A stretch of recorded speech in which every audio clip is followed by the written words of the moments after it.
தேவ சமூகத்தில் மிகவும் அன்பாய் கூட்டிச் சேர்க்கப்பட்ட அன்புக்குரிய சகோதர சகோதரிகளே, உங்கள் யாருக்கும் நம்முடைய பிதாவாகிய தேவனுடைய நாமத்தினாலும் நம்முடைய ஆண்டவராகிய இயேசு கிறிஸ்துவின் நாமத்தினாலும் கிருபையும் சமாதானமும் உண்டாவதாக என்ற அன்பின் வாழ்த்துக்களை நான் ஒவ்வொருவருக்கும் தெரிவித்துக் கொள்கிறேன். அது மாத்திரமல்ல, தேவனுடைய ஒரு பெரிதான கிருபை, அவருடைய ஒரு மட்டில்லாத தயவு இந்த ஒரு தேவ சமூகத்தில் நம்ம அனைவரையும் சகோதர சகோதராக கூடி வர செய்து அவருடைய சத்தியத்தின் மகத்துவங்கள் எல்லாம் காணும்படியாக நம்முடைய கண்களை திறந்திருக்கக்கூடிய நம்முடைய பிதாவாகிய தேவனுக்கு நம்முடைய ஆண்டவராகிய இயேசு கிறிஸ்துவின் வழியாக நாம் ஆயிரம் ஆயிரம் துதி சொஸ்தங்களை இந்த ஒரு தருணத்தில் நாம் எடுத்துக்கொண்டு நம்முடைய ஆத்மீக ஜீவியத்திற்கு ஒரு பிரயோஜனம் உள்ள ஒரு பாடத்தை நம்ம இன்னைக்கு தியானிக்க இருக்கிறோம். அதுல விசேஷமாக நம்ம பார்க்கும்போது இந்த ஒரு நினைவூறுதல் காலங்கள்ல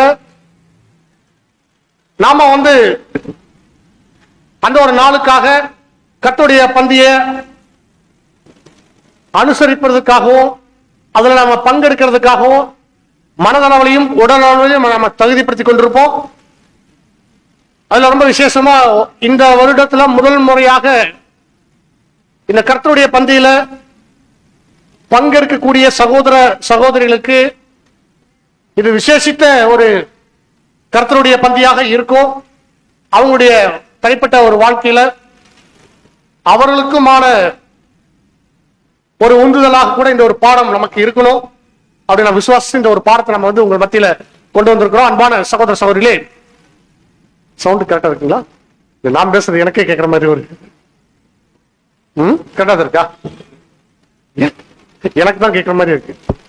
ஓகே, கரெக்டா இருக்கா? சரி, நம்ம இன்னைக்கு பார்க்கக்கூடிய ஒரு பாடத்தினுடைய தலைப்பு நம்முடைய அன்பு சகோதரர் அறிவிச்சிருக்காங்க, பஸ்கா கால ஜெபமும் விடுதலையும் அப்படிங்கிற ஒரு தலைப்புல நம்ம பாடத்தை தியானிக்க இருக்கிறோம். பொதுவா நினைவு கூறுதல் தியானங்கள்ல இந்த காலகட்டங்கள்ல எல்லா காரியங்களுமே நிறைய நம்ம படிச்சு தியானிச்ச விஷயங்கள் தான். ஏதாவது நமக்கு புதிய விஷயங்கள் இருக்குமா? இருக்கும். சரி, தெரியாத விஷயங்கள் ஏதாவது நம்ம படிக்க போறோமா அப்படின்னா நிச்சயமாக இல்லை. எல்லோரும் நன்கு அறிந்த விஷயம், வருடாவிடம் நம்ம நிறைய விஷயங்கள் படிக்கிறோம். படிச்சுட்டு அதை நம்முடைய இறுதியில் வைத்து அந்த ஒரு நாளுக்காக நம்ம ஆயத்தமாய் கொண்டிருப்போம். அதுல மாற்றமே இல்லை. எல்லோரும் அறிந்த ஒரு தேவ செய்தி தான் நம்முடைய மனசுல எப்பொழுதுமே ஓடிக்கொண்டிருக்கும். பொதுவாக எந்த பாடங்கள் இருந்தாலும் அது நமக்கு தெரிஞ்ச ஒரு பாடங்கள் தான் இருக்கும்.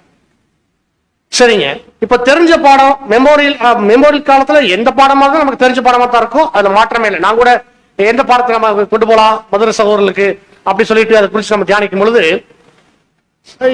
எதை எடுத்தாலும் கண்டிப்பா கேட்டிருப்பாங்க. சகோதரர்கிட்ட டிஸ்கஸ் பண்ணும்போது ஆமாங்க படிச்சிட்டோம் அப்படிம்பாங்க இல்லையா? இந்த நினைவுகள் தியானங்கள் இவ்வளவு பெரிய புக் இருக்கு, அது எல்லாத்தையுமே மதுரை சகோதரர்கள் படிச்சு பாடமா இறுதியில் வச்சிருப்பாங்க. அதுல மாற்றுக்கிறது இல்லை. சரி, இந்த ஒரு பாடத்தை நம்ம தலைப்பு கேட்கும் பொழுது உங்களுடைய சிந்தையில ஒரு கேள்வி எல்லோருக்கும் எழுந்திருக்கு. இந்த தலைப்பு கேட்கும் பொழுது எல்லோருக்கும் எனக்கும் அந்த ஒரு கேள்வி இருந்துச்சு. அந்த கேள்வி உங்களுக்கும் வந்திருக்கும் நான் விசுவாசிக்கிறேன். என்ன கேள்வினா, அது என்ன பஸ்கா கால ஜெபம் அப்படின்றது. அப்புறம் அந்த ஜெபத்துக்கு ஒரு விடுதலை வேற சொல்றீங்களே அப்படிங்கும் போது ஏதாவது ஸ்பெஷல் பிரேயர் இருக்கா? இந்த மெமோரியல் சீசன் சொல்லலாம். இந்த காலகட்டங்கள்ல நமக்கு ஏதாவது ஸ்பெஷல் பிரேயர் இருக்கா? அப்படி இருந்தா அது எப்படி நம்ம பண்ணணும்? அதை டிஸ்கஸ் பண்ணிக்குவோம் இல்லையா?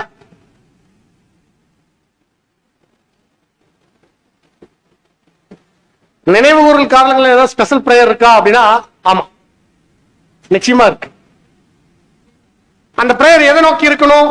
நம்முடைய ஜெபம், நம்ம ஏறெடுக்கக்கூடிய ஒவ்வொரு ஜெபமும் இந்த காலகட்டங்கள்ல எதை நோக்கி இருக்கணுமா? ஒரு மிகப்பெரிய ஒரு உபத்திரவத்தை புது சிருஷ்டிகளாக இருக்கக்கூடிய நம்ம எல்லாருமே இந்த காலகட்டங்களில் நம்ம சந்திப்போம். அந்த உபத்திரவத்திலிருந்து நம்ம விடுதலை ஆகிறதுக்காக நம்ம ஜெபம் நம்ம ஏறெடுக்கிறோமான்னு ஜெபம் பார்க்கிறார். தேவன் பார்க்கும் பொழுது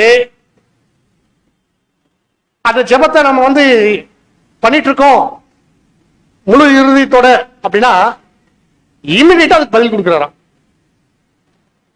நான் ரிப்பீட் பண்ணிடுறேன், நீங்க அதனால அந்த வார்த்தை மட்டும் கவனிச்சுக்கோங்க. இந்த மாதிரியான உபத்திரவமான காலகட்டங்கள்ல தேவன் நாம் அந்த உபத்திரவத்துக்காக நம்ம ஜெபம் செய்கிறோமா அப்படின்னு ரொம்ப கண்ணோக்கமா பார்க்கிறார். அப்படி நம்ம ஜெபிக்கும் பொழுது தேவன் அந்த உபத்திரத்தில் நம்மளை விடுவிக்கிறார். ரெண்டே வரி.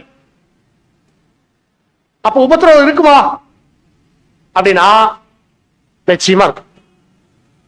இல்லையே, பூசிஸ்டனுடைய வாழ்க்கை எப்பொழுதுமே உபத்திரவம் நினைச்ச வாழ்க்கை தானே அப்படின்னு தான் நம்ம கேள்விப்பட்டிருக்கோம். ஞானஸ்நானம் இருக்கும்பொழுது நமக்கு சொல்லுவாங்க, பாடுகள், உபத்திரவங்கள், கவலைகள், கண்ணீர்கள், கஷ்டங்கள் எப்பொழுதுமே இருக்கும். நீங்க மற்ற மாதிரி இருக்காது. உண்மையான இந்த சத்தியத்தை கேட்டுட்டீங்களா உங்களுக்கு உபத்திரவங்கள் இருக்கும், பாடுகள் இருக்கும் அப்படின்னு சொல்றாங்க இல்லையா? இதெல்லாம் நம்ம நிறைய கேட்டாச்சு. இப்ப நீங்க நல்லா கவனிச்சு பாருங்க அன்பான சகோதர சகோதரிகளே, உபத்திரவம் அப்படின்னு சொன்னா என்ன உபத்திரவம்?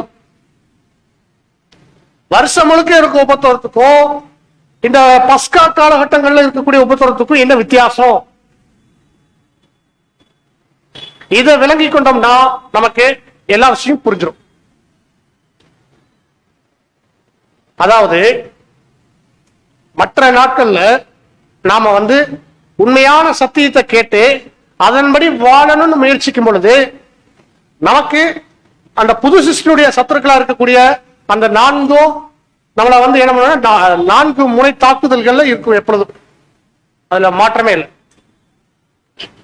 இது புது சிருஷ்டிக்கான சத்துருக்கள் அந்த வருடம் முழுக்க இருக்கிறது.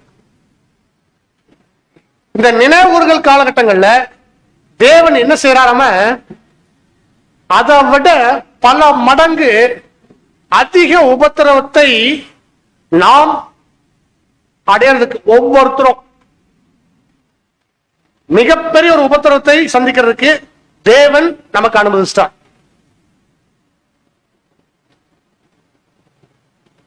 இது என்னது இப்படி சொல்றீங்களே அப்படின்னா, ஆமா, மிகப்பெரிய உபத்திரம் என்ன அப்படின்னா தாங்கிக் கொள்ள முடியாத அளவுக்கு ஒரு துயரம் நம்ம லைஃப்ல ஏதோ ஒரு காரியத்தின் மூலமா வரும். இந்த நினைவுறுதல் காலகட்டங்கள் அப்படி சொல்றது எப்ப இருந்து வரும் அப்படின்னா நீங்க எடுத்துக்கலாம். ஜனவரி முடிச்சதுக்கு அப்புறம் பிப்ரவரி, ஈவன் ஜனவரியில கூட நீங்க எடுக்கலாம். சகோதரர் அப்படித்தான் கணக்கு கொடுக்கிறார். பிப்ரவரி, மார்ச், ஏப்ரல் இந்த 3 மாசமும் இந்த நினைவுறுதல் காலகட்டங்கள், இந்த பஸ்கா காலகம், இதுல அதிக உபத்திரவத்தை ஒவ்வொருத்தரும் சந்திப்போம். ஏதாவது வகையில் வரக்கூடாத பிரச்சனை எல்லாம் இப்பதான் வரும். வருதா? வந்துட்டு இருக்கா இல்லையா? சரி, வரலனா சீக்கிரம் வரும். இப்படி ஒரு சாபமா அப்படின்னு நீங்க பார்க்கலாம். ஆனா சிலருக்கு எனக்கு அப்படி ஒரு வந்த மாதிரி தெரியலையே அப்படின்னா இன்னும் அவங்க பரிசுக்கு நிக்க தயாரா இல்லை அப்படின்னு தான் அர்த்தம். இது தேவனே அனுமதிக்கிறான்னு சொன்னீங்களே பிரதர், அதுக்கு எப்படி அப்படிங்கும்போது, ஆமா, இந்த காலகட்டங்கள்ல தேவன் நமக்கு சில அனுபவத்தை கொடுக்கிறார். அப்படின்னு சொன்னா பூசிஸ்டனுடைய வளர்ச்சியில ஒரு ஒரு வளர்ச்சியை எங்க வைக்கிறாங்கன்னா ஒரு சர்க்கிள் முடியுது இந்த பஸ்கா காலகட்டங்கள் தான். இப்போ நமக்கு தெரியும் இல்லையா? இப்போ நம்ம எப்படி சொல்றோம் அப்படின்னா, சரீரத்தினுடைய வளர்ச்சி ஆகட்டும் எல்லாமே எல்லாத்துக்கும் ஒரு சர்க்கிள் இருக்கும். சயின்ஸ் முடி வளர்றது எல்லாத்துக்குமே ஒரு ஒரு சுழற்சி இருக்கு. அந்த மாதிரி பூசிஸ்டோட வளர்ச்சிக்கு ஒரு சுழற்சி இருக்கு. அது எங்க நிக்குதுன்னா இந்த மெமரி டைம்ல தான். இந்த டைம்ல தான் ஒரு growth ஜாஸ்தியா இருக்கு. அப்படி வருஷம் முழுக்க கொஞ்சம் கொஞ்சமா வந்துட்டு இருந்தாலும் இந்த இடத்துல ஒரு ஹைக் வரும். எப்படி ஒரு கம்பெனில ஒர்க் பண்ணிட்டு இருக்கும்போது ப்ரொமோஷன் இன்கிரிமெண்ட்ல வருது இல்லையா? ப்ரொமோஷன் அப்படிங்கிறது நம்ம வருஷம் முழுக்க வேலை செய்வோம். அப்படி நம்ம செஞ்சதுக்கு அசிஸ்டன்ட் மேனேஜர் மேனேஜர் அப்படி தூக்குறாங்க. வருஷம் வருதா அப்படின்னா சொல்றேன். அந்த மாதிரி சரி இன்கிரிமெண்ட் அப்படிங்கும் போது அப்படியே கொஞ்சம் 10,000 வாங்கிட்டு இருப்போம், 15,000 ரூபாய் அப்படி கொஞ்சம் தூக்கி. அதே மாதிரி புது சிஸ்டுடைய வளர்ச்சியும் எப்படி இருக்கு அப்படின்னா, இந்த காலகட்டங்கள்ல அப்படி கொஞ்சம் மேல தூக்கு.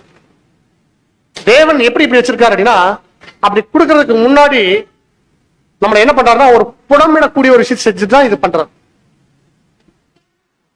நம்ம எல்லாரும் இந்த கர்த்தருடைய பந்திய அனுசரிக்கும் பொழுது நம்ம அடுத்த நிலையை அடைவோம், ஒரு ஸ்டேஜ் மேல ஏறும். அப்படி ஒரு படிநிலை உயரும் பொழுது அதற்கு முன்பாக நம்ம அனுபவிக்க வேண்டிய ஒரு சில காரியங்கள் இருக்கு. அது தேவன் எப்படி கொடுக்கிறார் அப்படின்னா, நம்முடைய வாழ்க்கையில சில அனுபவங்கள் கண்டிப்பாக நம்முடைய இருதயம் சொல்ற நம்முடைய சிந்தையில பட்டுதான் ஆகணும். அந்த வழியை உணர்ந்துதான் ஆகணும். அது எந்த வழியை ஞாபகப்படுத்துற அப்படின்னா, அன்னைக்கு இஸ்ரேல் ஜனங்களுக்கு முதல் நியாயப்பிரமாணம் கொடுத்த அந்த பஸ்கா 10வது வாதை நாம் இருக்கா? 10வது வாதை தலைச்சன் பிள்ளை சங்காரத்தில் என்ன இருக்கு? எல்லா வீட்டினுடைய தலைப்பிள்ளை சங்கரிக்கப்படுவாங்க. அப்படி சங்கரிக்கப்படுறதுல இருந்து இவங்க காக்கப்பட்டாங்களா? ரைட். இப்ப நீங்க நல்லா கவனிச்சு பாருங்க, இந்த சங்காரம் நடக்கக்கூடிய அந்த டைம்ல இருந்த இஸ்ரேல் ஜனங்களுடைய மனநிலை எப்படி இருக்கும்? இந்த இன்னைக்கு நைட்டு சங்கார தூதன் வருவாங்க, வந்து எல்லா வீட்டில் இருக்கக்கூடிய தலைப்பிள்ளைகளை கொலை செஞ்சுட்டு போயிடுவாங்க. தேசம் முழுக்க 10வது வாதை. இந்த வாதையை சொல்லியாச்சு. அந்த வீடுகள்ல எல்லா தேசம் முழுக்க எல்லா வீட்லயும் எப்படி இருக்கும் அப்படின்னா, ஒரு மிகுந்த வேதனை இருக்கும். இப்ப இஸ்ரேல் ஜனங்களுக்கு ஒரு விஷயத்தை சொல்லிட்டார். எப்படி சொல்லிட்டாருன்னா, நீங்க காக்கப்படுவீங்க. உங்க வீட்டுல தேசம் முழுக்க உபத்திரவம் நடந்தாலும், இந்த வாதை நடந்தாலும் எல்லா வீட்லயும் சாவு இருக்கும், பட் உங்க வீட்டுல மட்டும் இருக்காது. ஆனா அதுக்கு நீங்க என்ன செய்யணும்? நான் சொல்றபடி நீங்க செய்யணும். உங்களுடைய வீட்டினுடைய நிலைக்கால ரத்தம் இருக்கணும். ரத்தம் பூசப்பட்டிருந்தால் உங்களுடைய அப்படி ரத்தம் பூசப்பட்டிருக்கிறது அடையாளம் தான் அவருடைய அடையாளம். சரி, இப்ப நீங்க நல்லா கவனிச்சு பாருங்க அன்பான சகோதரர்களே, தேவனுடைய வார்த்தையை அப்ப அவங்க எவ்வளவு கவனமா கேட்டு செஞ்சிருப்பாங்க. அது யாருடைய உயிர் சம்பந்தப்பட்ட விஷயம். தன்னுடைய சந்ததியே அந்த தலைச்சன் பிள்ளை மூலமா தான் இருக்கு. அப்ப தன்னுடைய சந்ததியே காக்கப்படுறது அங்க நடக்க போகுது. கரெக்டா? அப்ப எவ்வளவு பயபக்தியோட செஞ்சிருப்பாங்க. அப்ப அது நடந்து முடியற வரைக்கும் இவங்களுக்கு எப்படி இருக்கும்? அந்த அந்த ஒரு பதட்டம், ஒரு திகில், ஒரு பயம் இருக்கும் இல்லையா? அந்த பயத்தையும் அந்த திகிலையும் அந்த நடுக்கத்தையும் அடுத்த வருஷம் இதே நாள்ல தேவன் இஸ்ரேல் ஜனங்களுக்கு கொடுத்த முடியுமா? நான் கேள்வி உங்களுக்கு புரிஞ்சுதா? அதாவது இந்த எகிப்திலிருந்து அவங்க கிளம்புன இந்த டைம்ல நீசான் 14 நைட்டு அன்னைக்கு அந்த காரியத்துல எல்லாருக்கும் ஒரு பயம், திகில், நடுக்கம் இருந்துச்சு இல்லையா? அதே மாதிரி அடுத்த வருஷம் நினைவு ஊறுதல் பண்ணாங்க. இதே மாதிரியே அப்படி தேவன் என்னை காப்பாத்திருக்கிறார் நன்றி சொல்லி பண்ணாங்க இல்லையா? அந்த நாள்ல இருந்த ஒரு பயத்தையும் நடுக்கத்தையும் அடுத்த வருஷம் அவங்களுக்கு இருந்திருக்குமா? கொஞ்சம் குறைஞ்சிருக்கும். ஆனா அந்த சம்பவத்துல இருந்திருப்பாங்கல்ல, அந்த ஸ்பாட்ல அதை இருந்தவங்க போன வருஷம் இந்த நாள்ல நாங்க அதை நினைச்சு பார்க்கும் போது அந்த மைண்ட் இருக்கு இல்லையா, அந்த அந்த நினைவு ஒரு விஷயத்தை நினைக்கும் போது ஒரு பயம் வரும். போன வருஷம் இதே நாள்ல என்ன மாதிரி ஒரு சம்பவம் நடந்துச்சு தேசம் முழுக்க. ஆனா எங்கள் தேவன் எங்களை அப்புறம் ஒரு 20 வருஷத்துக்கு அப்புறம், ஒரு 40 வருஷத்துக்கு அப்புறம், 400 வருஷம், 1000 அப்படியே குறையுதா? ஒரு நாள் மறந்தே போச்சு. இப்போ இது நிழல். அதே நீசான் 14 இயேசு கிறிஸ்து அடிச்சு சிலுவையில மரிக்கும் போது சீசர்களுக்கு இருந்த மனநிலை,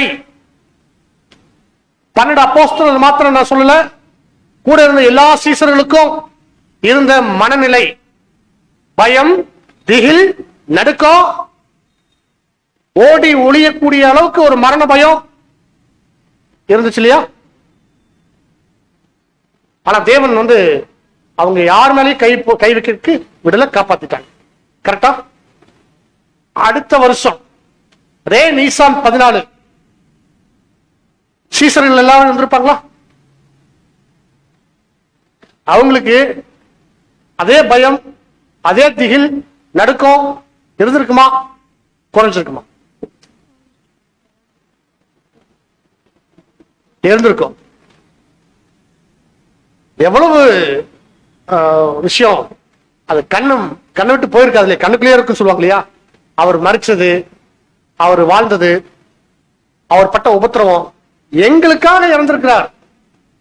அவருடைய அதான் பவுல் சொல்லும் போது, இந்த சிலுவையினுடைய காட்சியை தவிர வேற எதுவுமே எங்க கண்ணுக்குள்ள இல்ல, இதை மட்டும் நீங்க தெரிஞ்சுக்கங்க. சிலுவையில் அறையப்பட்ட இயேசுவையே நாங்க உங்களுக்கு அறிவிக்கிறோம், அதையே எங்களுடைய சரீரத்தில் நாங்க சுமந்து திரிகிறோம்னு எல்லாரும் பேசுறோம். பேதுரு, பவுல் எல்லாருமே இதை பத்தி பேசியிருக்காங்க. இப்ப அவங்களை இவ்வளவு ஒரு உத்வேகமா ஒரு தைரியம் கொண்டு பிரசங்கிக்க செஞ்சது என்ன அப்படின்னா அவருடைய மரணம் தான், அந்த சம்பவம் தான். அது பிறகு சொல்லும்போது ஒரு வரலாற்று சிறப்புமிக்க சம்பவம். இப்படி ஒரு சம்பவம் இதுக்கு முன்னாடி இல்லை, இதுக்கப்புறம் இருக்காது. உலகில் நடந்த ஒரு மிகப்பெரிய மிக முக்கியமான ஒரு சம்பவமா என்ன பார்க்கிறோம்னா கிறிஸ்துவனுடைய மரணத்தை நம்ம பார்க்கிறோம்னு சொல்லி இப்ப நம்ம என்ன பார்க்கிறோம் அப்படின்னா இந்த பெயின், அந்த உபத்திரவம், அந்த கலக்கம், அந்த நடுக்கம் ஒவ்வொரு வருஷமும் ஒவ்வொரு புது சிருஷ்டிகளுக்கும் தேவன் அதை கொடுக்கணும் அப்படின்னு அவர் தீர்மானிச்சிட்டார். புரியுது இல்லைங்களா? நம்ம வருஷம் முழுக்க நம்ம இருந்திருக்கலாம், நம்மளுடைய பாடுகள், நம்முடைய இச்சையினால் இழுப்புண்ட பாடுகள், அப்புறம் நம்ம சத்திய நிமித்தம் வரக்கூடிய பாடுகள், உபத்திரவங்கள், வீட்டுல வேலை செய்யறதுல எதாவது இருந்திருக்கும். ஆனா இந்த காலகட்டங்கள்ல தேவன் ஒரு விசேஷித்த ஒரு உபத்திரத்தை கொடுக்கறதாக அவர் திட்டத்தில் வச்சுட்டார். அப்படின்னா அது காரணம் என்னன்னா இந்த நாட்கள்ல நமக்கு தேவன் இந்த அனுபவத்தை நம்முடைய மைண்ட்ல கொடுக்கணும்னு விரும்பிட்டார். இந்த பாடத்தினுடைய ஒரு முக்கியமான ஒரு போர்ஷன் நம்ம அதை படிச்சுட்டு தான் நம்ம அடுத்து நம்ம பாடத்துக்குள்ள போறோம். வாசிக்கலாமா? ஒரு ரீபிரின்ஸ் ஆர்டிகல் 4346ல பேரா 2 வாசிக்க முடியுமா? அந்த பஸ்கா காலகட்டத்தின் போதான சபையினுடைய துக்கத்தை நம்மால் நன்கு கற்பனை செய்து பார்க்க முடிகின்றது. மற்றும் இந்த துயரமானது அவர்களுக்கு நமது கர்த்தருடைய மரணத்தின் போதான வேலையையும் அப்போது அவரது பின்னடியார்கள் மத்தியில் காணப்பட்டதான பீதிகளையும் ஓரளவுக்கு நினைப்பூட்டி இருக்க வேண்டும். மற்றவர்களுக்கு எப்படியோ, ஆனால் சில வருடங்களாக ஏதோ ஒவ்வொரு பஸ்கா காலமும் ஒவ்வொரு நினைவு கூறுதலும் கர்த்தருடைய பின்னடியார்கள் மத்தியிலான விசேஷித்த சோதனை மற்றும் பரீட்சைக்கான காலமாக இருப்பதாக எங்களுக்கு தோன்றுகின்றது. வருடத்தினுடைய அந்த ஒரு குறிப்பிட்ட காலகட்டத்தில் யூதாசும் பேதுருவும் கர்த்தருடைய சீஷர்கள் அனைவரும் தங்கள் புடைத்தெடுத்தல்களை பெற்று கொண்டது போன்று கர்த்தருடைய பின்னடியார்களிலுள்ள மற்றவர்களிடத்தில் சாத்தான் செய்ய விரும்புகின்றதான புடைத்தெடுத்தல்களும் நடுங்க வைத்தல்களும் நினைவு கூறுதல் காலத்தில் விசேஷமாய் அனுமதிக்கப்படுகின்றதாக நமக்கு தோன்றுகின்றது. சகோதரர் இதை கிபி 1885 வருடம் இந்த காரியத்தை அவர் எழுதுறார். இதே பாயிண்ட திரும்பவும் 1911 ஒரு முறை எழுதுறார் இதே விஷயத்த. அது போக எல்லா காரியத்திலையும் வருஷம் இந்த உண்மையான சத்தியத்தை அறிஞ்சு கொண்ட புது சிருஷ்டிகள் ஒவ்வொருவருக்கும் அவர் எங்கெல்லாம் இருந்தாரோ அப்ப எல்லாரும் இதை ஞாபகப்படுத்திட்டே இருந்தார். இத ஒரு சாட்சி கூட்டமா இருக்கும்போது அவங்கவுங்க பட்ட கஷ்டத்தை ஷேர் பண்ணுவாங்க. பொதுவா அந்த பட்ட பாடுகள்ல இருந்து தேவன் எப்படி அவங்களை மீட்டு கொண்டு வந்தார் அப்படிங்கிறது சொல்லுவாங்க. அது சாட்சி கூட்டம். கரெக்டா? நீங்க நல்லா கவனிச்சு பாருங்க அன்பான சகோதர சகோதரிகளே. இந்த இடத்துல சகோதரர் இதை முக்கியமா விசேஷித்த அப்படின்னு ஒரு வார்த்தை குறிப்பிடும் போது அது என்னவா இருக்குன்னா அது விசேஷமா தான் இருக்கு. இதுவரைக்கும் நம்ம பார்க்காத அளவுக்கான ஒரு நம்முடைய வாழ்க்கையில ஒரு உபத்திரவம் இருக்கும். சரி, இது ஏன் இப்படி தேவன் கொடுக்கறதுக்கு அவர் திட்டம் வச்சிட்டார் அப்படின்னா ஒரு சில அனுபவங்கள் நாம நம்முடைய இது வாழ்க்கையில் பட்டுத்தான் ஆகணுங்கிறது தேவன் திட்டத்துல அவர் தீர்மானிச்ச ஒரு விஷயம்.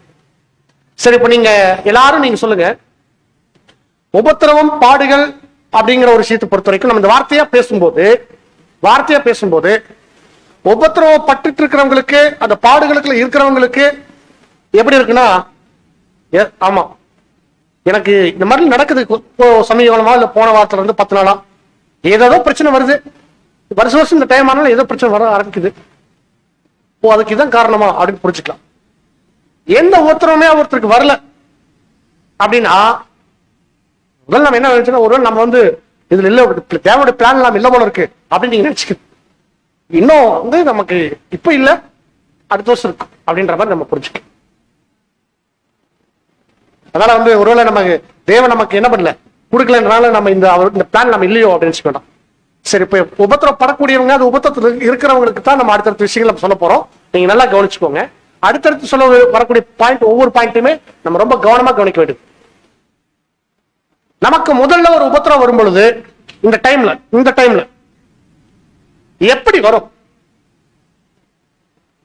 எப்படி வரும் அப்படின்னா எந்த காரணமும் இருக்காது. வித்தவுட் லாஜிக்கு, அப்புறம் வித்தவுட் ரீசனு எதுவுமே இருக்காது. 2 சகோதரர்கள் நல்லா பேசிட்டு இருந்தா கூட அவங்களுக்குள்ள கூட பிரச்சனை. வீட்டுல சொல்ல வேண்டாம், இதுவரைக்கும் நல்லா கணவன் மனைவி நல்லா அந்யோன்யமா கூட இருந்திருப்பாங்க, அன்னைக்கு தான் முறைச்சுக்குவாங்க, அடிச்சுக்குவாங்க. அந்த அளவுக்கு சின்ன விஷயமா இருக்கும். இல்ல எனக்கு வருஷம் முழுக்க அப்படித்தான் இருக்கு அப்படின்னா அது வருஷம் முழுக்க பஸ்காவா இல்ல, நான் அப்படி சொல்ல வரல. இந்த டைம்ல பர்டிகுலரா நாம இது வரைக்கும் சந்திக்காத புதுசா வரும். அதான் புதுசா வரும். வேலை செய்யற இடத்துல எல்லாத்துலயும் அதை எதிர்கொள்றதுக்கு என்ன செய்யறது, அதுக்கான ரெமெடி என்ன அப்படிதான் தேவன் சொல்றாங்க.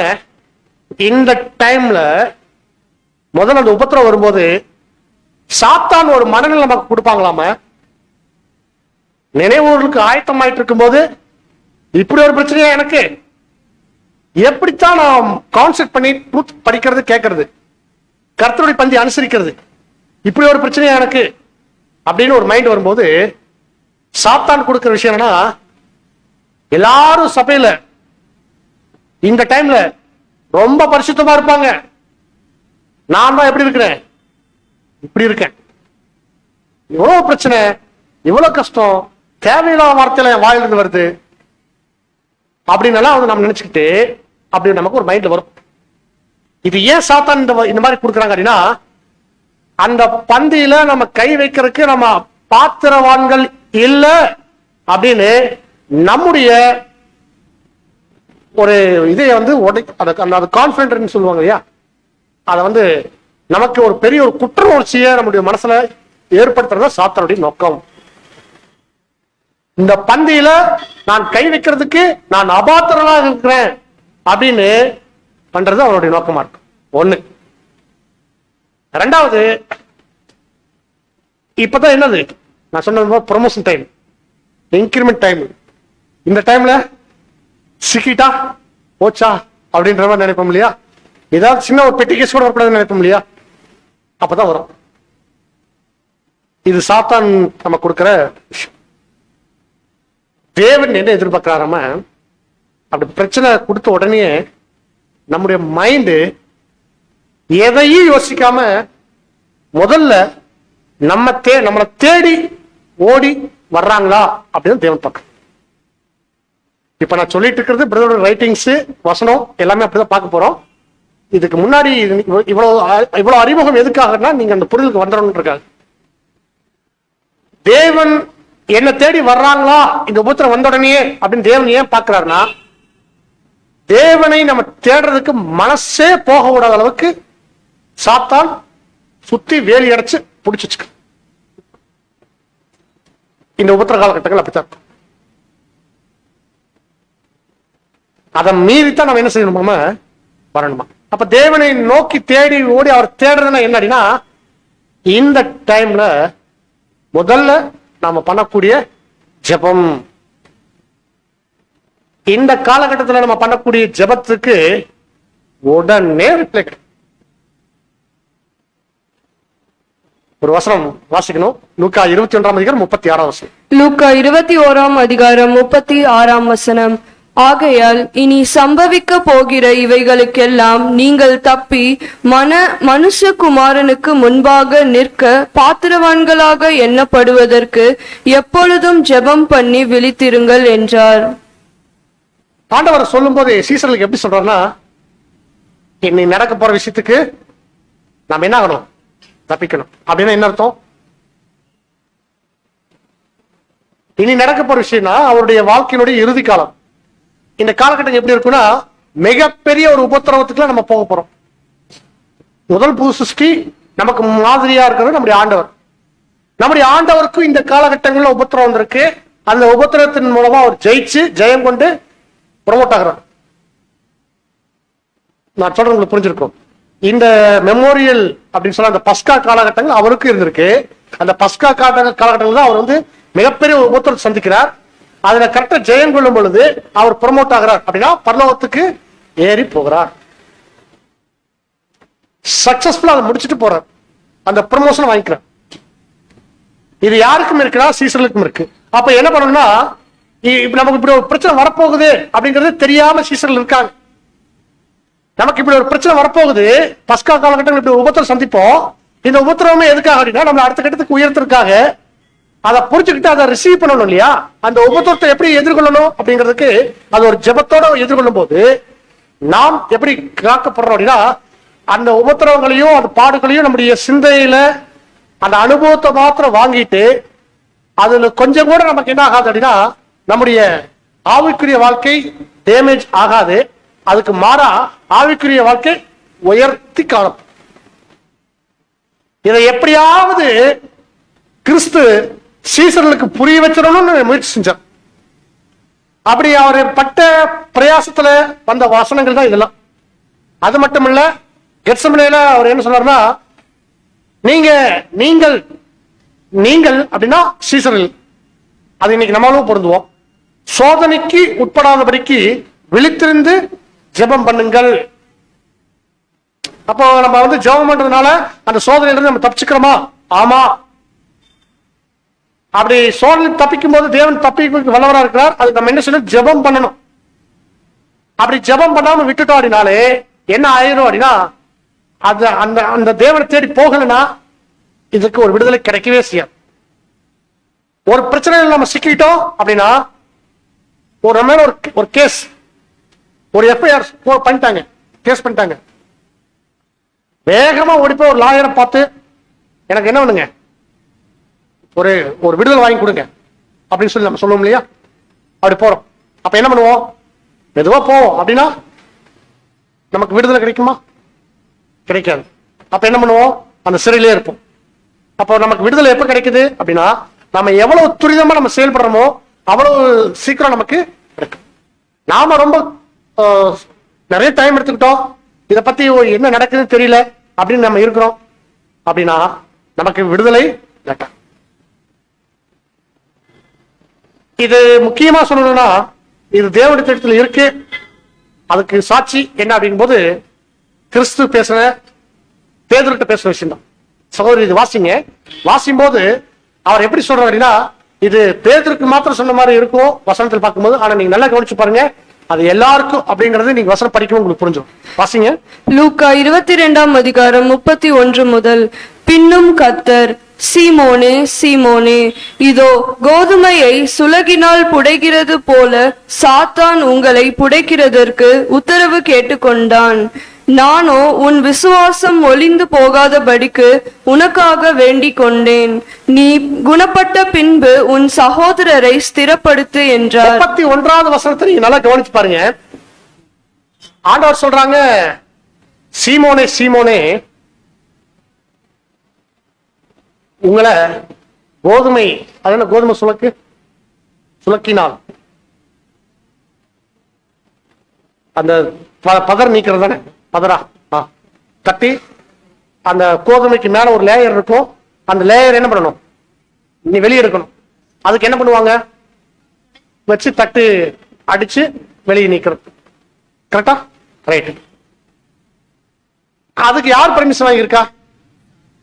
அப்படி உங்களை புடைக்கிறதுக்கு சாத்தான் உத்தரவு கேட்டுக்கொண்டான். யார்கிட்ட?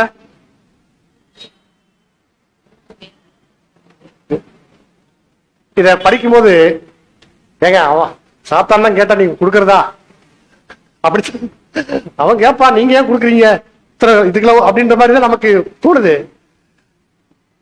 எதுக்காகனா, நல்ல கோதுமை மணிகள் விளைஞ்சு ரெடி ஆயிடுச்சு, ஓகேவா, அது அறுவடை செஞ்சு ரெடியா இருக்கு. இப்ப இதை என்ன பண்ணணும்னா, அடுத்த ப்ராசஸ் என்ன, சாப்பாட்டுக்கு பயன்படணும். ஓகேவா? சாப்பாட்டுக்கு பயன்படுறதுக்கு முன்னாடி ஒரு லேயர் நீக்கணும். அதுக்கு என்ன பண்ணணும், அத சும்மா உப்பு அப்படின்னு ஊதினாலும் போகாது. என்ன பண்ணணும், நீக்கணும். சரி, அடிச்சு நீக்கும் போது என்ன ஆகும், அது கோதுமை. கரெக்டா? அப்பதான் பயன்பாட்டுக்கு போகும். இல்லைன்னா அது பயன்படுத்த முடியாது. பட் நல்ல மணிதான், ஆனா அது அது இந்த ப்ராசஸ் தான். இப்போ அறுவடை செஞ்சு இருக்க குடோன்ல சாக்கு மூட்டையில் இருக்குது. இப்போ இல்ல என்ன பண்ணணும், அதை புடைச்சு அதை கிளீன் பண்ணாதான் அடுத்ததுக்கு போகும். அதே மாதிரி 2023 24 வருடத்துல நம்ம ஒரு ஸ்டேஜ்ல சாக்கு மூட்டையில் இருந்தோம். இப்ப அடுத்து நம்ம எதுக்கு போக போறோம், பயன்பாட்டுக்கு போக போறோம். இப்ப என்ன பண்ணணும், இந்த மேல இருக்கிற அந்த லேயரை நீக்கணும்.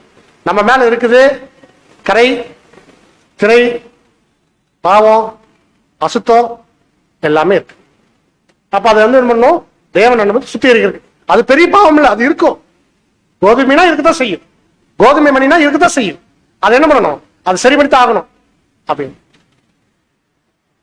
அப்படி நடக்கும்போது, இப்படி ஒரு உபத்திரம் நடக்கும்போது, ஒண்ணு அதை கரெக்டா நம்ம ஹேண்டில் பண்ணோம்னா ஜெயிச்சிடறோம். கொஞ்சம் கவனக்குறைவா இருந்தா போச்சு, இங்கேயே இந்த ஸ்டேஜ்லயே நின்றோம்.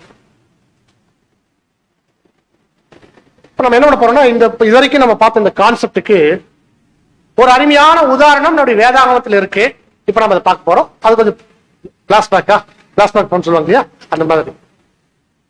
பேதுருவிட்ட பேசுறதுனால இது பேதுருவுக்கா அப்படின்னு நீங்க கேட்ட வேண்டாம். பேதுருவுக்கு இல்ல, இது நமக்கு, உங்களை அப்படிதான் இருக்கு. ஓகேங்களா? உங்களுக்காக அப்படிங்கறது எல்லாமே நம்ம புரிஞ்சு நமக்காகத்தான் அப்படின்னு படிச்சுக்கலாம். சரிங்களா? நம்ம எங்க போறோம் அப்படின்னா, பேதுருவனுடைய வாழ்க்கையில இந்த நினைவுகள் காலகட்டங்கள்ல சீசர்கள் பட்ட கஷ்டங்கள், அதுல அவங்க எப்படி இதை ஜெயம் கொண்டாங்க அப்படிங்கறத நம்ம பார்க்கறதுக்கு, இப்ப நம்ம படிச்ச இது வரைக்கும் பார்த்த இந்த கான்செப்டை புரிஞ்சுக்கிறதுக்கு ஒரு அருமையான ஒரு சம்பவத்தை நம்ம பார்க்க போறோம். நடந்த உண்மை சம்பவத்தை பார்க்க போறோம். பேதுரு ஆரம்ப கட்டங்கள்ல, அதாவது இயேசு கிறிஸ்து மரிச்சதுக்கு அப்புறம் ரொம்ப உற்சாகமா தைரியம் கொண்டு எல்லா இடத்துலையும் பேதுரு போய் பிரசங்கிக்க ஆரம்பிச்ச காலத்துல, பேதுரு மாத்திரம் இல்ல, எல்லா அப்போஸ்தலர்களும் ரொம்ப தைரியம் கொண்டு பிரசங்கிக்க ஆரம்பிக்கிறாங்க. உபதேசங்கள் எல்லா பக்கம் எருசலேமை விட்டு மற்ற தேசங்களுக்கு எல்லாம் போக ஆரம்பிக்குது. அநேகர் கிறிஸ்துவை ஏற்றுக்கொண்டு இந்த சத்திய மார்க்கத்தில் வர ஆரம்பிக்கக்கூடிய காலப்பகுதி. இப்படி கிறிஸ்துவை அநேகர் ஏற்றுக்கொள்றாங்க, யூதர்கள் உட்பட.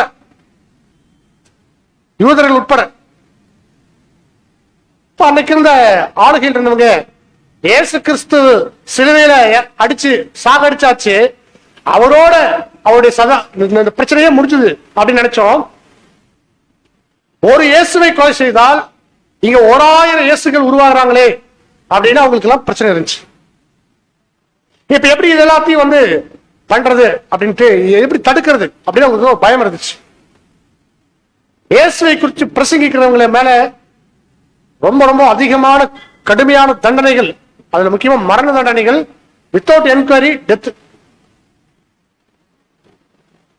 முதல்ல யாக்கோப்பு தான் வந்து அவங்க என்ன பண்ணாங்கன்னா என்கவுண்டர் பண்ணாங்க, அது நடந்துச்சு.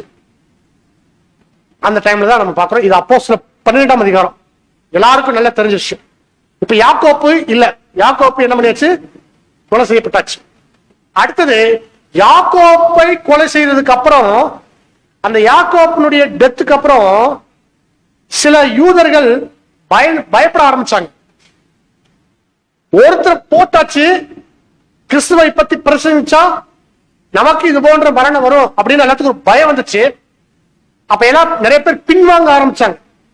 அடடே இது நல்ல ஐடியாவா இருக்கு, அப்ப என்ன பண்ணலாம், அவங்க டீம்ல ஒவ்வொருத்தரை தூக்குவோம், தொடர்ந்து இந்த விஷயம் செய்வோம் அப்படின்னு அடுத்து அவங்க டார்கெட் பண்ணது யார் அப்படின்னா பேதுரு. அப்படி பேதுருவை அவங்க என்ன பண்ணிட்டாங்க அப்படின்னா, கரெக்டா அந்த மெயின் சிட்டில அவர் வந்து அந்த தேவாலயத்துக்கு கொஞ்சம் இந்த பக்கம் வரும்போது சாலமன் மண்டபம் சொல்லுவாங்க, அங்கதான் வந்து ஒரு சப்ஜெக்ட் பேசிட்டு இருக்காரு. அங்க ஸ்பாட்ல வச்சு அரெஸ்ட் பண்ணி கொண்டாந்து போட்டாங்க. அது ஒரு பஸ்கா காலகட்டம். இப்பதான் நம்ம வந்து பேச ஒரு பாயிண்ட்டுக்கு வந்துட்டோம். பேதுரு கைது செய்யப்பட்டது பஸ்கா காலகட்டத்துல. நிச்சயமா இந்த டைம்ல யாரு இயேசு கிறிஸ்துவை பிரசங்கிச்சாலும் கண்டிப்பா மரண தண்டனை தான். ஏற்கனவே அது நடந்திருக்கு. இது இப்போ இந்த டைம் வந்து கரெக்டா இயேசு கிறிஸ்து பாருங்க, இந்த வசனம் எப்படி ஆகுதுன்னா அக்காலத்திலே அப்படின்னு இருக்கு. அந்த அக்காலம் அப்படிங்கிறது வந்து எக்காலம் அப்படின்னா இயேசு கிறிஸ்து மரிச்சு 14 வருஷம், ஏறக்குறைய 14 வருஷம் ஆயிடுச்சு. அந்த 14 வருஷத்துக்கு அப்புறம் 14 வருஷத்துல இவங்க ஆயிரக்கணக்கான லட்சக்கணக்கான கிறிஸ்துவர்களை உருவாக்கிட்டாங்க. இயேசு கிறிஸ்துவை ஏற்றுக்கொண்டவங்க நிறைய பேர் அந்த இஸ்ரேல் தேசத்துல வந்துட்டாங்க. விட்டா என்ன ஆயிடும் அப்படின்னா தேசம் முழுக்க இயேசு கிறிஸ்துவை ஏற்றுக்கொண்ட ஒரு சீசர்களா மாறிடுவாங்க. அதுக்கு ரொம்ப ரொம்ப ரொம்ப ஒரு கடுமையான தண்டனை கொடுக்கிறதுக்காக பேதுரு அங்க அடுத்து கைது செய்யப்பட்டிருக்கிறார். பேதுரு கைது செய்யப்படும் போது அங்க நடக்குது எப்படின்னா, பஸ்கால ஃபெஸ்டிவல் டைம்ல வேண்டாம், பஸ்கா முடிச்சதுக்கு அப்புறம் இவர் என்ன பண்ணலாம், கொலை செஞ்சிடலாம் அப்படின்னு ஜெயில வச்சிருக்காங்க. படிங்க சிஸ்டர், படிச்சுங்க, ஸ்பீடா படிங்க. அப்போஸ்தலர் 12ஆம் அதிகாரம் 1ஆம் வசனம் முதல். அக்காலத்திலே ஏரோது ராஜா சபையிலே சிலரை துன்பப்படுத்த தொடங்கி யோவானுடைய சகோதரனாகிய யாக்கோப்பை பட்டயத்தினாலே கொலை செய்தான். அது யூதருக்கு பிரியமாய் இருக்கிறதென்று அவன் கண்டு பேதுருவையும் பிடிக்க தொடர்ந்தான். அப்பொழுது புளிப்பில்லாத அப்ப பண்டிகை நாட்களாய் இருந்தது. அன்பான சகோதர சகோதரிகளே, இந்த டைம்ல தான் வந்து பேதுரு அரெஸ்ட் ஆகிறாரு.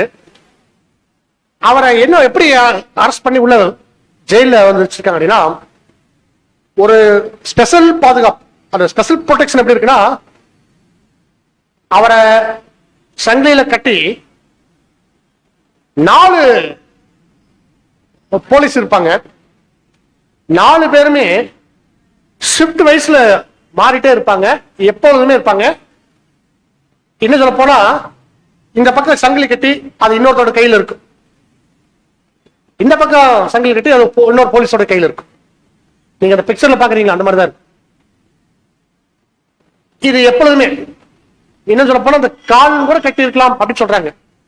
2 கால், ஒரு கால் இன்னொரு போகுது. அப்போ ஏதாவது ஒருத்தர் தப்பிச்சு ஒருத்தர்கிட்ட மட்டும் கட்டியிருக்கு, ஹேண்ட் போட்டிருக்கு அப்படின்னா, அவரை மட்டும் பேசி இவங்க என்ன பண்ணலாம், பிரெயின் வாஷ் பண்ணா கூட, ஏன்னா இவங்க வந்து நல்லா பேசக்கூடிய ஆளுங்க, ஒரு 10 நிமிஷம் டைம் கொடுத்து என்ன பண்ணுவாங்க, பேசி அவங்களே என்ன பண்ணிடுவாங்க, மாத்தி ஜெயிலேயே வந்து தனி தொட்டிலேயே பேப்டிசம் கொடுத்துருவாங்க. கரெக்டா அந்த மாதிரி ஆளுங்க. அப்ப என்ன பண்றது அப்படிங்கிறதுக்காக 4 பேர்த்த வந்து வச்சிருப்பாங்க. அவங்க ஷிப்ட மாறிட்டே இருப்பாங்க. ஒரு நாளைக்கு அவங்களுக்கு 4 ஷிப்ட் அப்படின்னா ரொம்ப நேரம் கூட விடுறது இல்லை, அவங்களோட அப்படி ஷிப்ட்ல மாறி அப்படி வச்சிருக்காங்க. அவ்வளவு ஒரு ஸ்பெஷல் ப்ரொடெக்ஷன்ல அவங்க வச்சிருக்காங்க. இந்த டைம்ல வந்து பஸ்கா முடிஞ்ச உடனே கண்டிப்பா யாருக்கு அப்படின்னா இவர் தப்பிக்கவே முடியாத நிலைமையில் இருக்கிறார். சாவு உறுதியா இருக்கு, நம்ம தலைக்கு மேல சாவு இருக்கு. மரணம் 2 நாள் நடக்க போகுது, நம்முடைய மரணம் 2 நாள் நடக்க போகுது. பேதுரு என்ன பண்றாரு அப்படின்னா, அவரு என்ன பண்றாரு, எதையும் ஃபீல் பண்ணல, எதையும் நினைக்கல. அந்த மனுஷன் பாட்டுக்கு படுத்து தூங்குறார். அவர் பாட்டுக்கு நல்லா தூங்குறார். அவர் எப்பொழுதுமே ஜெப செஞ்சது இருப்பாங்க. தேவன் நம்மளை எப்படி என்ன பண்ணுவார், காப்பாற்றுவார். அவர் மேல, தேவன் மேல அவங்களுக்கு அதிக விசுவாசம். ஏன்னா வேலை நிறைய இருக்கு இல்லையா, நம்ம வச்சு தேவன் நம்ம கையில தான் சாவி கொடுத்துருக்காங்க. அப்ப எனக்கு வேலை நிறைய இருக்கு, பொறுப்பு அதிகமா இருக்கு, நமக்கு தேவன் காப்பாற்றுவார் அப்படின்னா அவர் அவிசுவாசத்துல இல்லை. ஓகேங்களா? அவருக்குள்ள வந்து தேவனே என்னுடைய வாழ்க்கை, என்னுடைய எல்லாமே உங்களுடைய கரத்துல இருக்கு, நீங்க பாத்துக்குங்க அப்படின்னு அவரு ஜெபம் பண்ணிட்டு அவர் வாட்டுக்கு ஃப்ரீயா தூங்கிட்டு. இது பேதுருவுடைய ஸ்டாண்ட். இப்போ எக்லீசியால இருக்கக்கூடிய பிரதர்ஸ் சிஸ்டர்ஸ்லாம் பேதுருக்காக எல்லாரும் ஒண்ணு கூடி ஜெபம் பண்ணிட்டு இருக்காங்க. எப்படி ஜெபம் பண்ணிட்டு இருக்காங்க அப்படின்னா, அங்க உங்களுக்கு தெரியும் இந்த டைம்ல வந்து எல்லாரும் ஒன்னா கூடி வாழ்ந்துட்டு இருந்தா போகுது. கூடி வாழ்ந்துட்டு தனித்தனியா வீடுகள்ல போக மாட்டாங்க, ஒரே இடத்துலதான் இருப்பாங்க. கூடுபான வரைக்கும் அங்கேயே சமைச்சு சாப்பிட்டு இருப்பாங்க. அப்படியே ஒளிஞ்சு மறைஞ்சு இருக்கக்கூடிய ஒரு வாழ்க்கை தான். வெளியே போனாலே பிரச்சனை. இப்போ இப்படி அவங்க இருக்கிறாங்க. அந்த டைம்ல வந்து என்ன பண்றாங்க அப்படின்னா, எல்லாருக்கும் பேதுரு கைது செய்யப்பட்டதுக்கு அப்புறம் எல்லாருக்கும் பிரச்சனை வரும். அடுத்து இப்ப எல்லாருக்கும் பிரச்சனை வரும்ன்ற பயம் வந்தோடனே எல்லாரும் என்ன பண்றாங்க அப்படின்னா, முதல்ல வந்து பேதுருக்காக எல்லாரும் என்ன பண்றாங்க, ஊக்கமா ஜெபம் பண்றாங்க. அதென்ன ஊக்கமா? ஊக்கமா வாசிங்க சிஸ்டர். அப்போஸ்தலர் 12ஆம் அதிகாரம் 5ஆம் வசனம். அப்படியே பேதுரு சிறைச்சாலையிலே காக்கப்பட்டிருக்கையில் சபையார் அவனுக்காக தேவனை நோக்கி ஊக்கத்தோடே ஜெபம் பண்ணினார்கள். சபையார் அப்படின்னா எல்லாரும் ஜெபம் பண்றது. சரி, இப்ப நம்ம எல்லாரும் ஒண்ணு சேர்ந்து மதுரை ஆரப்பாளையம் சபையார் அனைவரும் ஒரு 70-80 பேர் இருக்குமா? 70 இருக்குமா? சரி, இந்த 70 பேரு ஒன்னா கூடி ஒரே விஷயத்துக்கு ஒரே சிந்தையோட எதுக்காக ஜெபம் பண்ணிருக்கோமா அப்படின்னா, ஏதாவது பண்ணிருக்கலாம். ஒரு எக்ஸாம்பிள் சொல்றேன், பண்ணியிருந்தீங்கன்னா அது கண்டிப்பா அதிக பலன் கிடைச்சிருக்கு. நிச்சயமா அந்த ஒரு ஒன்னஸ் பிரேயருக்கு அதிகமா ஒரு பதில் கிடைக்கும், பலன். இவங்க எப்படி ஜெபம் பண்ணிட்டு இருக்கும்போது தேவன் என்ன பண்றாருன்னா, அவங்களுடைய ஜெபத்தை கேட்கிறார். ஜெபத்தை கேட்டுட்டு இமீடியட்டா யார் அனுப்புறாருன்னா, ஒரு தூதனை அனுப்புறாங்க. எங்க அப்படின்னா, அந்த